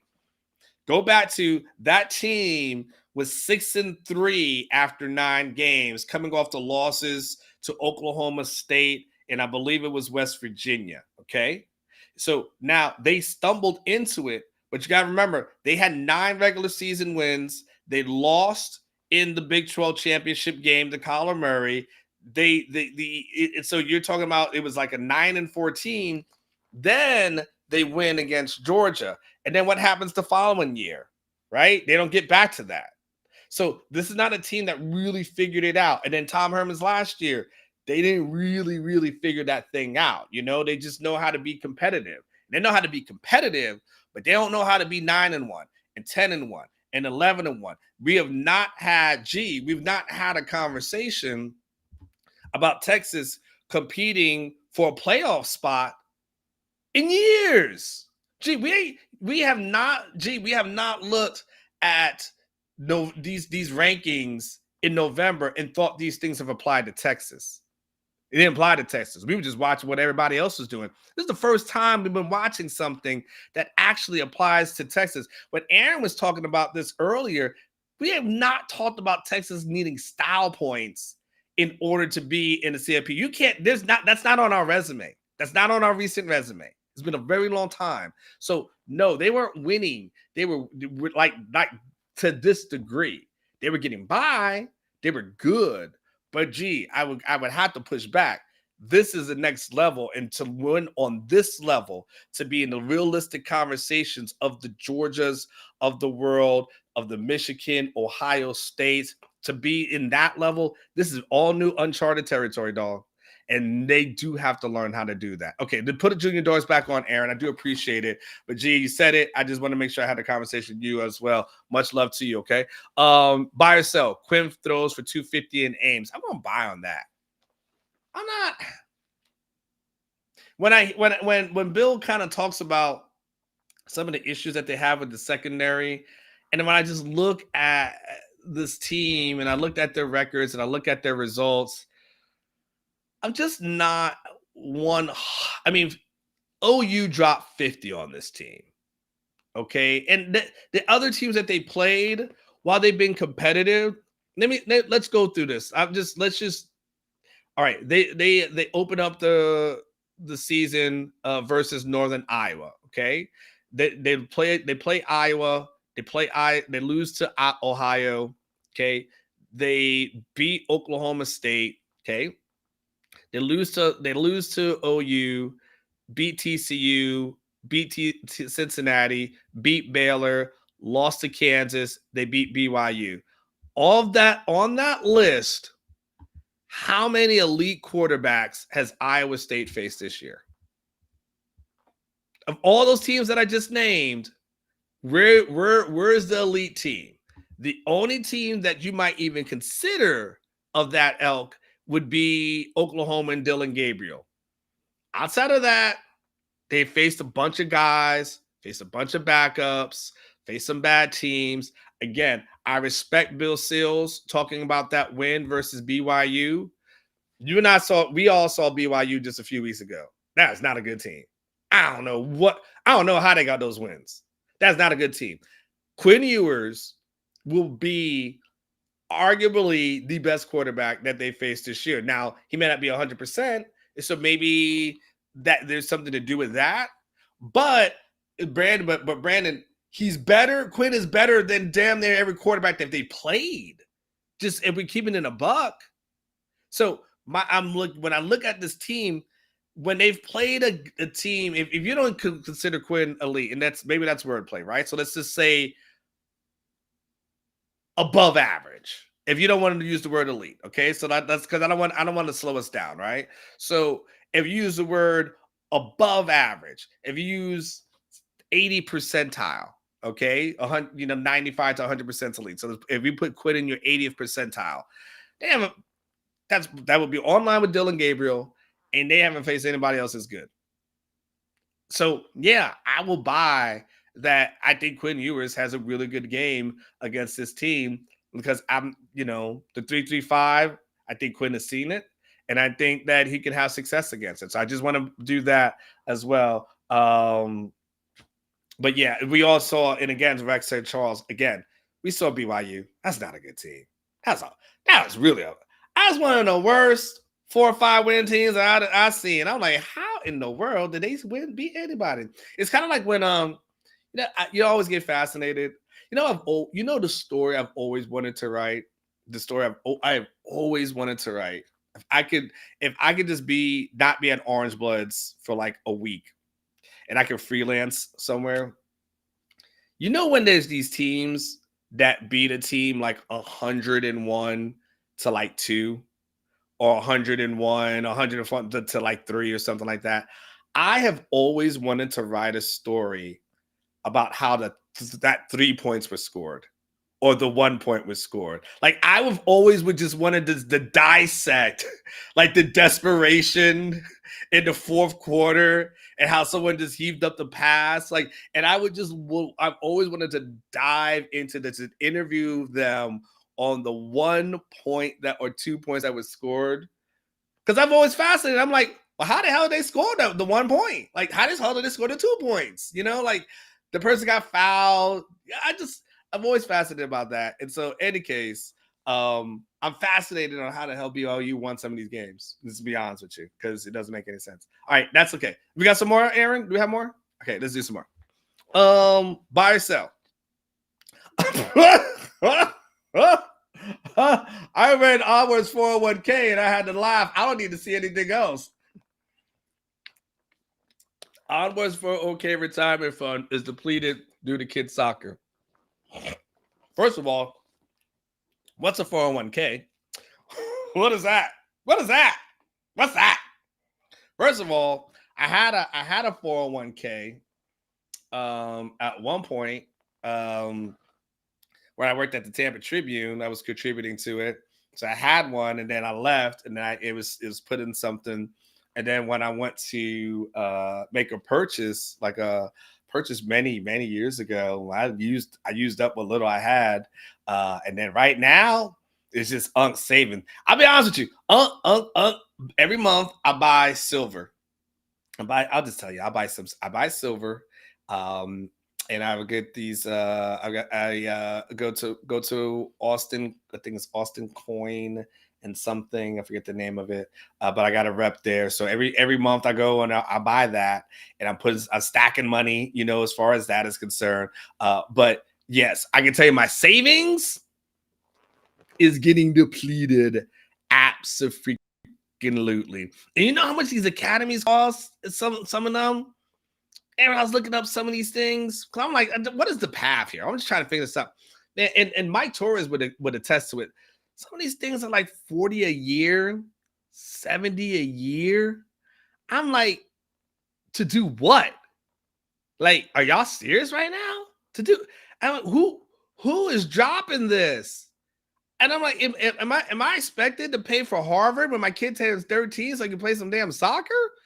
Is that my retirement plan? Like, man, I'm like, how would I even come up with any of this? Y'all, hey man, I ain't got it. Can I put something on it? Good Lord. So yes, my kid is absolutely killing me right now. And he's traveling to more places. I'm spending my money for him to travel. I ain't even going. Him and his mama are going. I'm sitting back here. They're over here. They probably go to Barcelona in the summer. They're going to Paris in there. They're doing all this. I'm sitting up here getting judged at people telling me I need to get my passport stamp. I ain't got no money. I need more in the super chat to go somewhere. All right, what else we got? What else? Jason should be here in a couple minutes. Dwayne Garcia, he said buy or sell. Sark will actually take the points this game since Iowa State has a great defense. Sell. Not on fourth and short. Not on fourth and short. If he's got a chance, they're taking those points. Sark believes in Sark. That's what Sark believes. Sark believes in himself. I love to have his confidence, but he believes really a lot in himself. So it's cool. It's funny. It's funny whenever he mentions Bert Auburn, because I'm all like, Bert Auburn must be looking at Savion Red like, ain't this? He must want to try to trip Savion so he don't come out at some point. So nah, man, Sark believes in Sark. So absolutely, it's a little Dabadoo McKidd needs a sponsor. Absolutely, I'm down for anybody got a sponsor.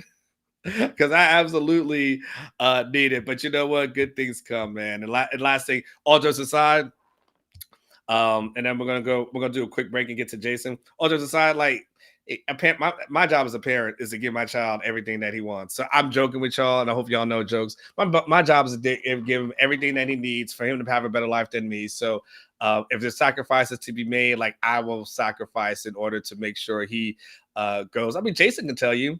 Jason's got a kid that, went overseas and did some studying. I know that was a sacrifice for their family, but those are the things you sign up for as a parent, and you do it knowing that you may not get an immediate return, but the return is that you invested in your child, and you can never go wrong investing in your child. So let's do this. Let's do a quick break. Then when we come back, we need to talk about recruiting. Texas has got to recruit.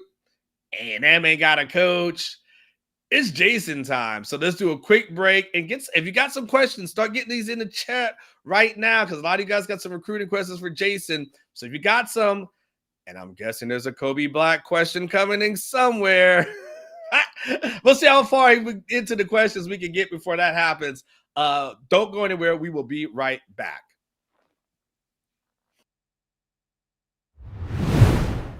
Now we're at a point where you can very easily see Texas having to punt this football in a little bit.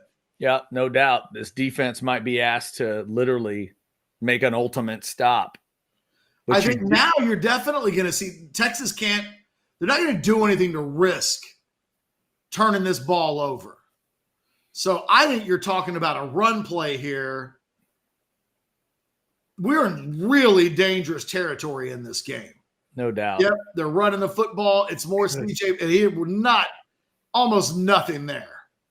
Have they really been outscored 20-3 over this section of the game? Like, that's it's crazy. But it's almost a reversal from the first half because TCU has almost 300 yards of offense and Texas has less than 100.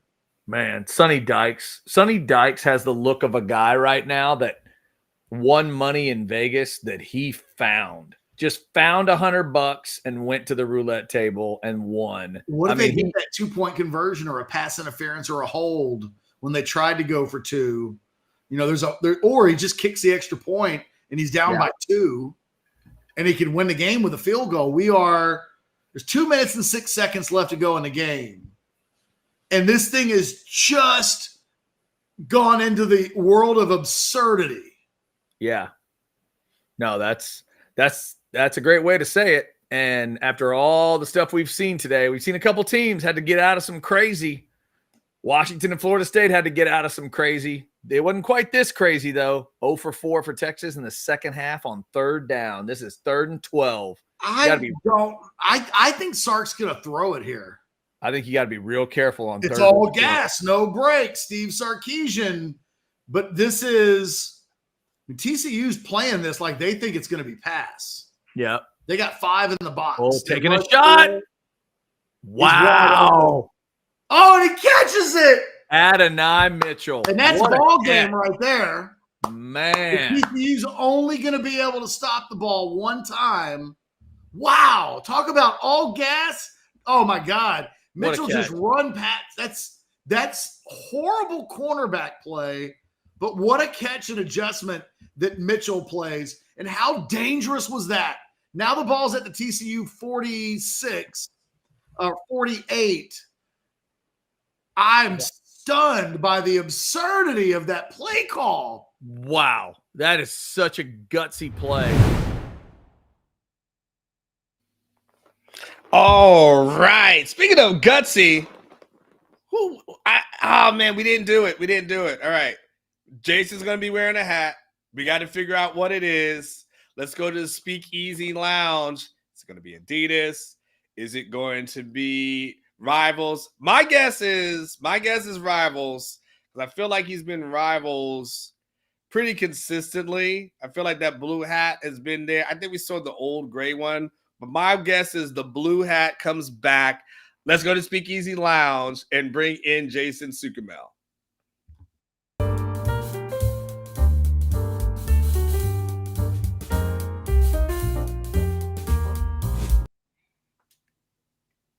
Oh, you went to with the Steelers hat, Jason.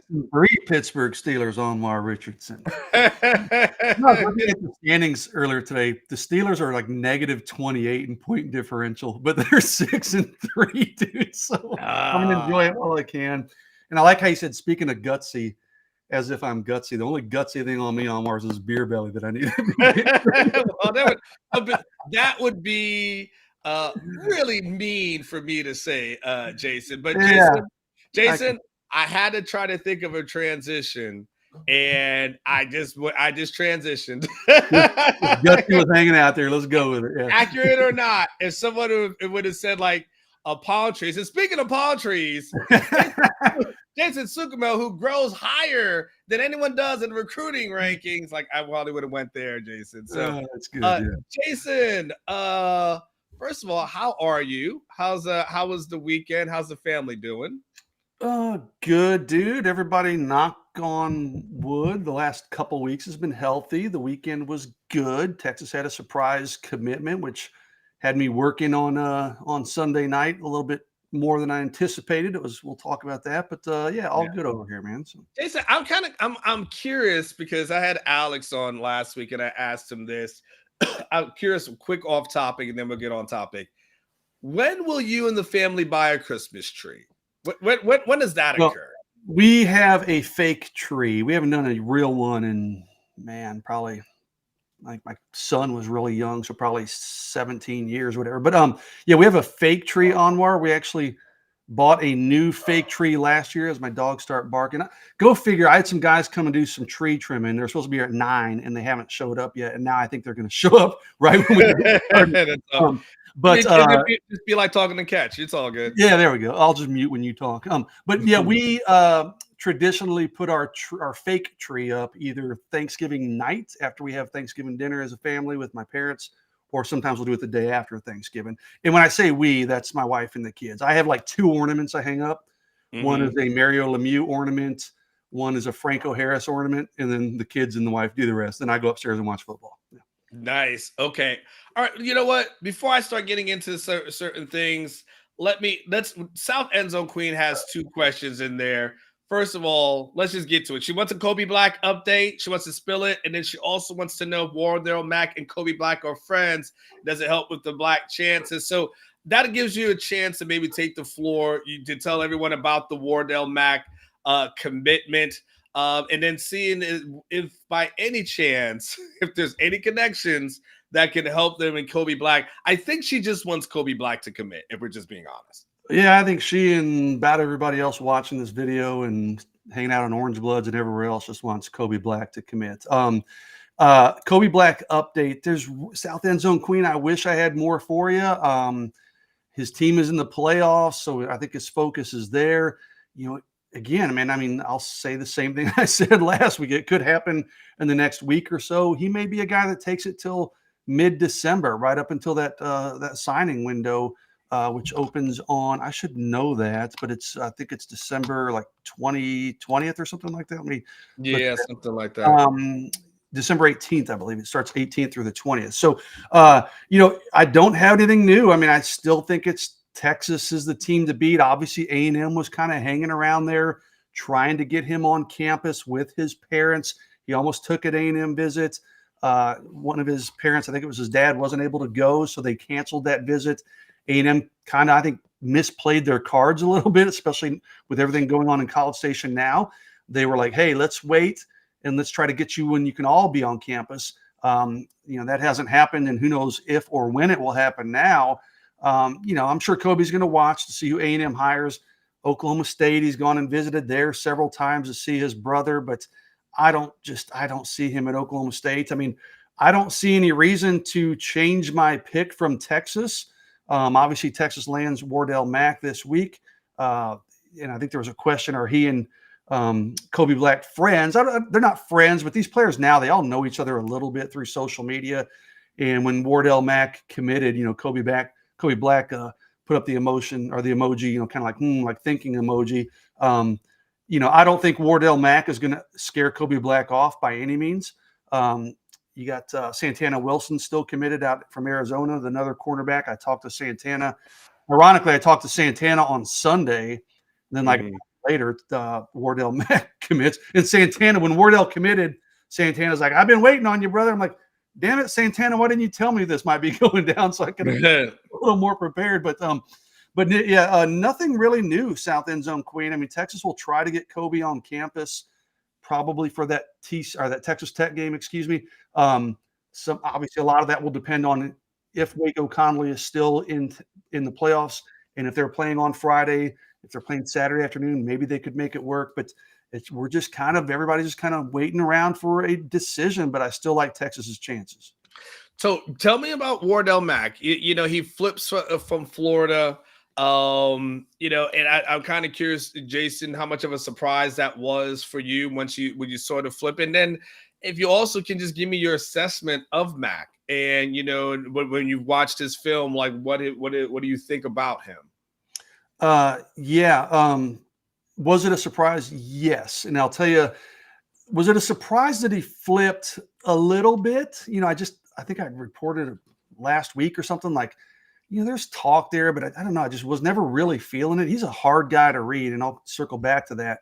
The timing of it, Anwar, was the biggest surprise for me. I did not foresee that coming on Sunday early evening when it happened. I talked to Wardell's coach yesterday. I actually wrote about it in my 3-2-1 that I posted this morning. So I'd encourage people to go check that out on Orange Bloods if you're a subscriber there. Even his coach was like, dude, he didn't even tell me he was flipping. He goes, it caught him by surprise. But, Florida's kind of a dumpster fire right now. Are they what was their record? 5-5, right? Aaron, do you know what Florida's record is by any 5-5, and then they've got Florida State still coming up, and they've got another tough game coming up. So they're looking at a 5-7 season. They might be looking at a coaching change. So we've kind of been looking, on the peripheral, watching the Florida commitment list, and they're 5-5. Thank you, Aaron. So it's kind of like similar with A&M, and now Mississippi State fires their coach. So, hey, we're watching Terrence Hibbler, the big defensive tackle committed to Mississippi State that Texas has been after going back into the summer. So am I shocked that Wardell Mack flipped? Not necessarily. Am I shocked that it happened kind of sporadically, randomly on a Sunday night, last Sunday? Yes. Now, Wardell, to be completely honest, he's a ghost. He doesn't do many interviews. He doesn't answer his phone. He doesn't do much social media. When he committed to Florida back in the summer, it was a bit of a surprise. There was a lot of thought Texas was the team to beat then, and lo and behold, he ends up committing to Florida kind of unexpectedly. So, some guys are just hard to read, hard to pin down on what they're thinking, and Wardell Mack does a good job of keeping everybody guessing. Well, it's interesting, Jason, because I feel like maybe last week you were asked about like flips and potential flips and things to that effect. And I feel like you mentioned Mac, but I think someone asked you maybe like an over-under, like a 2.5 or something to that effect, if I remember correctly. So do you think there might be more on the horizon? And if you do, is it just an educated guess, or are there some guys out there that you would highly consider? And maybe that bleeds into the Texas A&M conversation as well. Yeah, I'm going to read you, Anwar, just directly, if you don't, from my 3-2-1. Sure. Have you read my 3-2-1 this morning? No, buddy? I've been doing this since 8 o'clock. Well, then that's a great question that you just asked. That's why.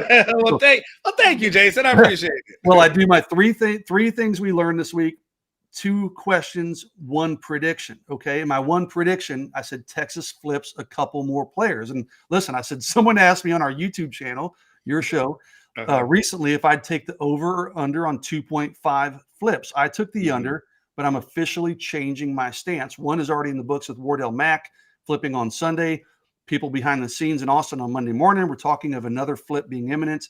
We're not quite ready to put that one in ink just yet, but if we assume that one comes to fruition, that leaves just 1 more.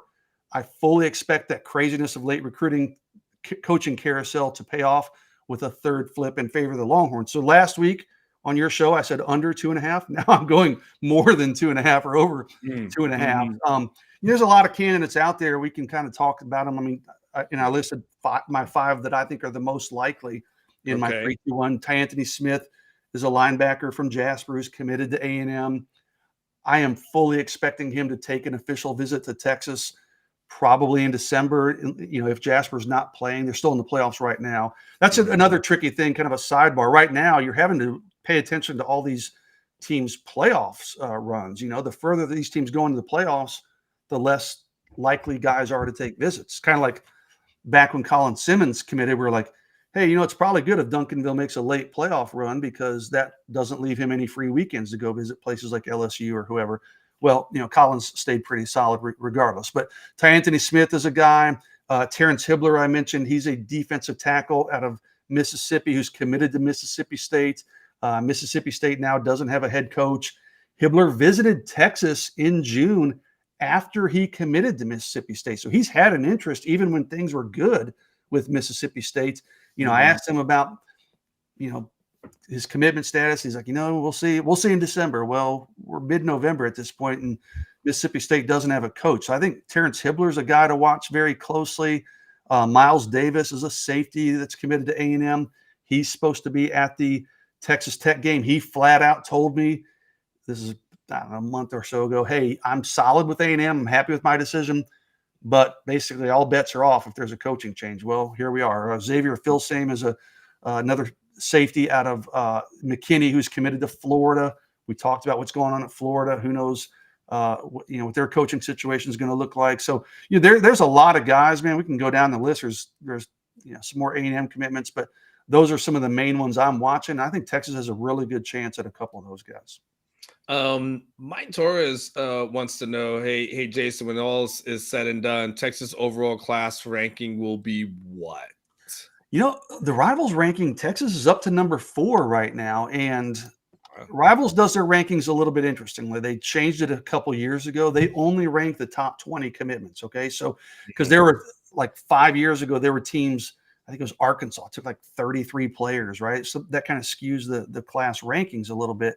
So Rivals now only factors in your top 20, and there's some other rules in there. It's a pretty complex formula, but right now, one of those 20, Rivals has 20, is a 2-star in kicker punter Michael Kern, who might be a great punter, but he's kind of brings down your average a little bit, right? So Rivals is number 4 right now. If they add a guy like Kobe Black, I mean, I see Ben's comment. Yeah, I think they're a lock for a top 5 if they add Kobe Black. And I mean, this thing could go, upwards of number 3, maybe number 2, depending if they have another flip or 2. And some of that obviously depends on what the teams around them do. Like if I pull up the team recruiting ranking, Texas is at number 4, and Texas has 20 commitments. I mean, Florida State's just above them with 23, Ohio State 22, Georgia 27 commitments. So most of those other programs are done. For the most part, I don't see Texas dipping much below. I don't think they fall out of the top 5 unless they miss on Kobe Black, but I think it's going to be another top 5 ranking, and I could see it pushing into that top three area.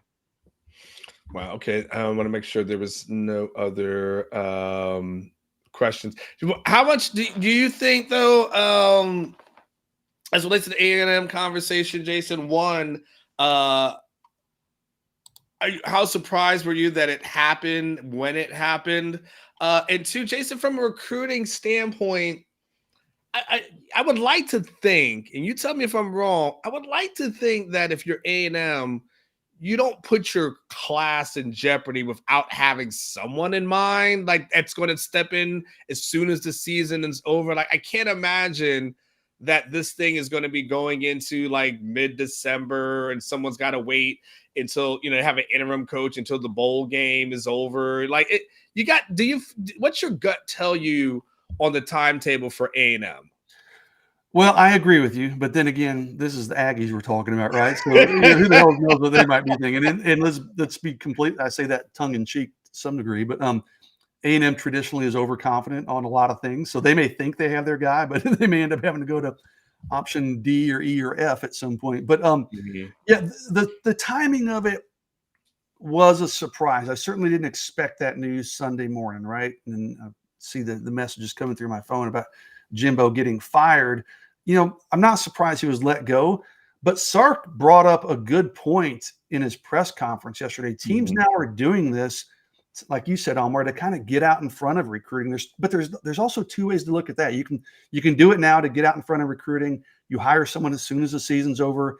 They still have the month of December to kind of get those guys on campus again and try to kind of salvage that recruiting class.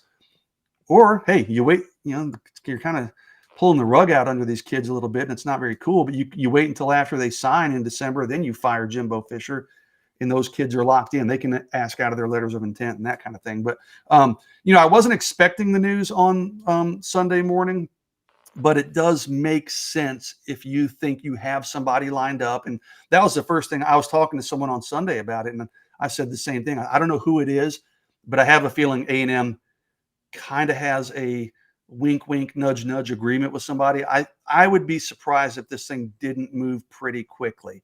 They've got 2 more games in their season, possibly a bowl game, I guess. But, they can hire someone before the bowl game. But yeah, I think this thing goes pretty quickly. I don't know which direction or who it's going to be, but I don't think they make that move and pay that buyout unless they feel like they've got a pretty good option on the hook.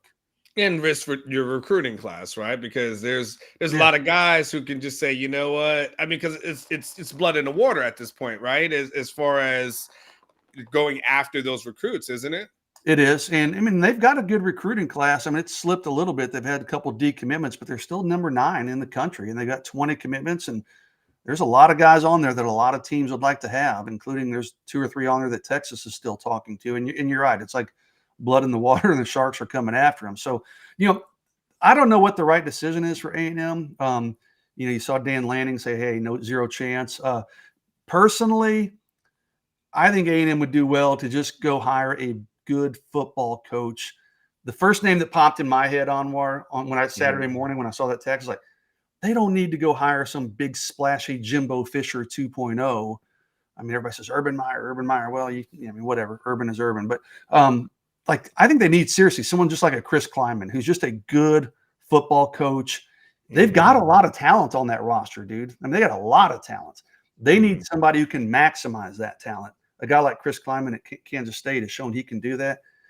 I know there's talk of Jeff Traylor. I think Jeff Traylor would be a fantastic choice for Texas A&M. He's a good recruiter. He's a good X's and O's guy. Texas high school coaches love him. So, I think they've got some good options out there. I know people don't want to hear me sit here and talk about A&M too much, but I don't know. I don't think they need to do the same mistake and go out and make a real flashy, splashy hire.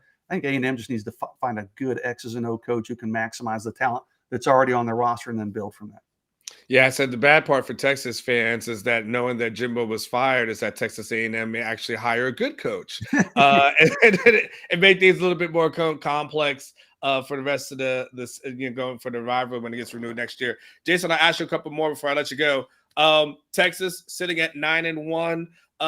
Your thoughts on if they're gonna close the deal at this point? And I'd like to kind of get your thought process on, now that you know that Brooks is out for the rest of the year, your thought process on that run game and what it kind of looks like.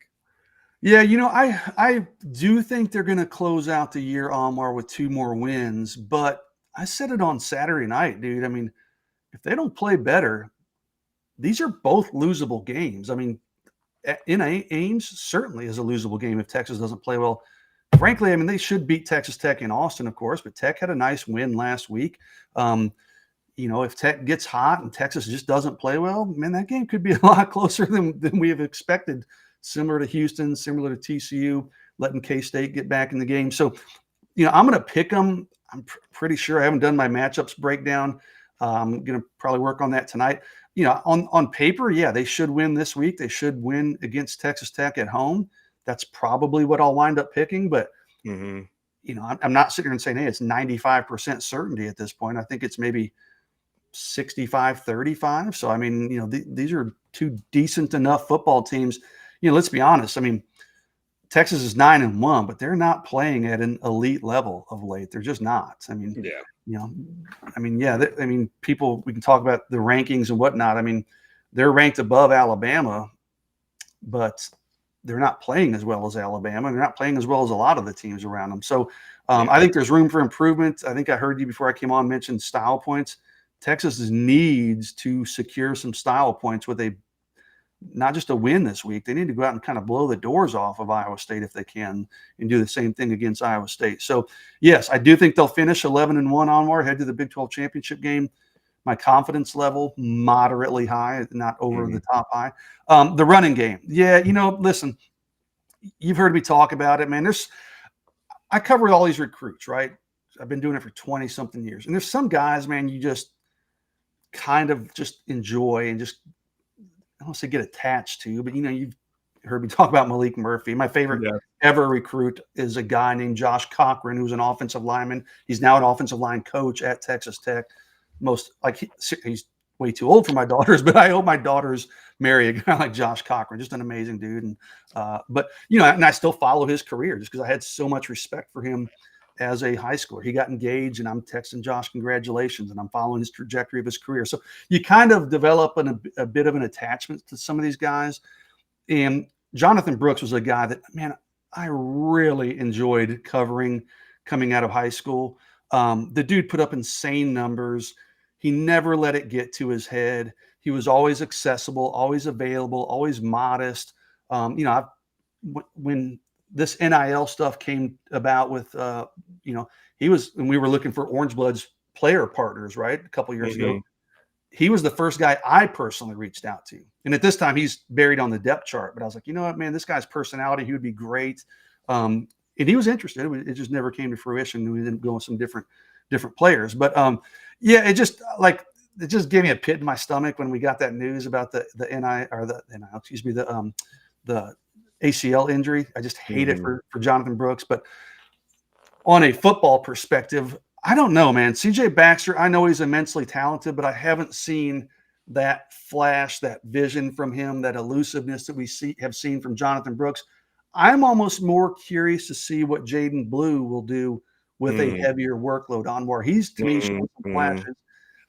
I mean, yeah, he hasn't been going up against the starters necessarily. It's mostly been late in games, but they've got some good options there. It's not a jump off a cliff situation, but I'm kind of curious to see how Jaydon Blue does, and if CJ Baxter, now knowing that he is the main guy, if he can maybe pick up his play a little bit. It's worrisome. Jonathan Brooks is a tremendous player, but they do have some pretty good options there that I think will be able to step in and fill enough of that void. Very last thing, Jason, you kind of alluded to it, but I'll kind of end the show probably how it started. I started talking about playoffs. Obviously, the rankings will come out tonight from the committee itself. Your thoughts on where Texas is ranked currently within the college football rankings? And do you believe when the dust is settled and all said and done, do you think Texas is going to be in the top 4? Or do you think for various reasons that Texas will not be able to make it in this year? Yeah, I think last week really, I thought going into last week it was a bit of a long shot. I think last week really hurt Texas's chances. I mean, you needed Miami to pull off that win in Florida State, right? You needed Washington to stumble against Utah, which it was a close game. They almost did. The Big 12 did Texas 0 favors last week. Oklahoma State, what a disaster that is. Oh my gosh. Yeah, I mean, and if Texas winds up playing Oklahoma State in the Big 12 championship, what do they have to gain by that, right? So yeah. I don't know who you should be rooting for at this point. Maybe Oklahoma or Kansas State, maybe to win out. Maybe that's who they play in the Big 12 championship game. But craziness always seems to happen these last couple weeks. Teams lose games you don't expect them to. Let's, for the sake of everybody watching this video, let's hope Texas isn't one of those teams. But they're going to need a lot of help, Anwar. And I just don't foresee them getting into that top 4. But you know what? Crazier things have happened, and that's why we all watch. We love our Saturdays, and we'll be watching Texas, of course, but we'll be watching what's going on around the country too. But I think they're going to need some dominoes to fall their way, and I'm not sure it happens. Jason, go ahead and get out of here. Enjoy the rest of your day. It was good talking to you. I will see you on Slack, of course. How'd you do in your prize picks over the weekend, though? Hey, glad you asked that. I did pretty well by my standards. Like I had one big play that ended up hitting. Well, before I came on, I was holding in the waiting room, whatever the hell they call it. And you were talking about Sark and will he take the points this week, right? And you said no. I said Sark is like I did what you did. I had my 16-year-old daughter has never watched football in her life. Yeah. 2 weeks ago, she came in and she started watching the Steelers on Sunday Night Football. Yeah, and like I'm teaching her all the rules.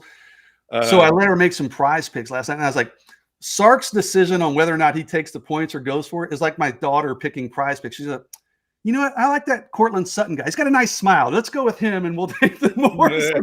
Last night, she did a 6 thing, and she had 5 out of 6 of them. Wow. So she just winning $500. So I need to maybe get her more involved. That just goes to show that I don't know what the hell I'm doing, and she's got better luck than me. But when I used to work in a newsroom, and we would have our NCAA brackets and stuff, the men's basketball brackets. The people who always won were never anybody in the sports department. It was always someone in the fashion or music or something like that, and because they didn't use all this analytical logic or whatever, like mascot names and team colors. They're like Hoyas. I like dogs. Like they were just we just go down the list like Blue Devils. Ooh, that sounds interesting. And and those people always won. And sports people, there's people probably right now who work in office places that do this, who know sports, and it'll never be the person who knows about sports who wins it. Yeah, I just thought it was great. She's like, that guy's got a nice smile. I'm like, Cortland Sutton? Okay, fine. And then she sees him on TV. She's like, oh, that's my guy with a smile. And I'm like, All right, dude, go put up that fake tree, Jason. We'll talk right. soon. Later on. All right, Jason Suchomel, orangebloods.com, who's like me, corrupting his children and getting them into Prize Pick. Paul, we need to will Cliff Kingsbury into reality for Aggie. Now that would be amazing. Because everyone talks about this is the thing, Paul. It's like everyone's like, oh, well, he's really good at quarterback development. It's like, yeah, but he's also bad at the other parts of coaching, like him recruiting and coaching. And like he's been riding that whole like I'm good with quarterbacks thing. Yeah, okay. And he's also not good at winning. That's how give me a guy that's good at winning over a guy that's good at one particular thing. And so, yes, if you really want things to happen, yes, you need Cliff K to be that person that goes full Aggie for you. And then you can go into 2024 feeling like, yeah, you've got this thing unlocked. All right. Was that it for the Super Chats, Aaron? Cool. Hey, man, let's wrap this thing up. We've been going for almost 3 hours. The social media standouts tomorrow. I want to make sure we got as much football talk in as possible. So yeah, thank you obviously to Jason Suchomel for coming in here just recently. Thank you for Bill Seals from CycloneReport. I couldn't give him a hard time. See, he's such a nice guy. I couldn't even give him a hard time about the Anwar thing. He was such a nice guy. So he gets a reprieve on me. Still got to do shot, but he gets a reprieve. And then of course, thank you to Aaron, who's been producing behind the scenes and doing all the good stuff that you guys don't get to see. But everything that happens in and out of breaks, anything that pops on the screen, research, he's doing the whole damn thing. So appreciate him. And of course, hang around, don't go anywhere. About 12 o'clock, you're going to have Chad and a catch come in for a house divided as well. So enjoy it. Hey guys, remember, like the video, please like it. Subscribe to the channel if you haven't. I say it all the time. Please do it. And I appreciate you guys, though. Thank you for watching, though. You have so many other options that are out there. I appreciate the dialogue. Appreciate you guys participating in buy or sell. Appreciate all you guys. I want to see you guys here tomorrow morning. So let's go ahead and do that. And that'll be the kind of the end of it. So live each day like it was your last, because one day it will be. Go out and enjoy your Tuesday. It's beautiful outside. Go out and enjoy your Tuesday. And by the way, so when you think about somebody, someone's on your mind, been in your mind for a while, reach out to them. You never know. Never know what kind of impact you guys can have. All right. See you.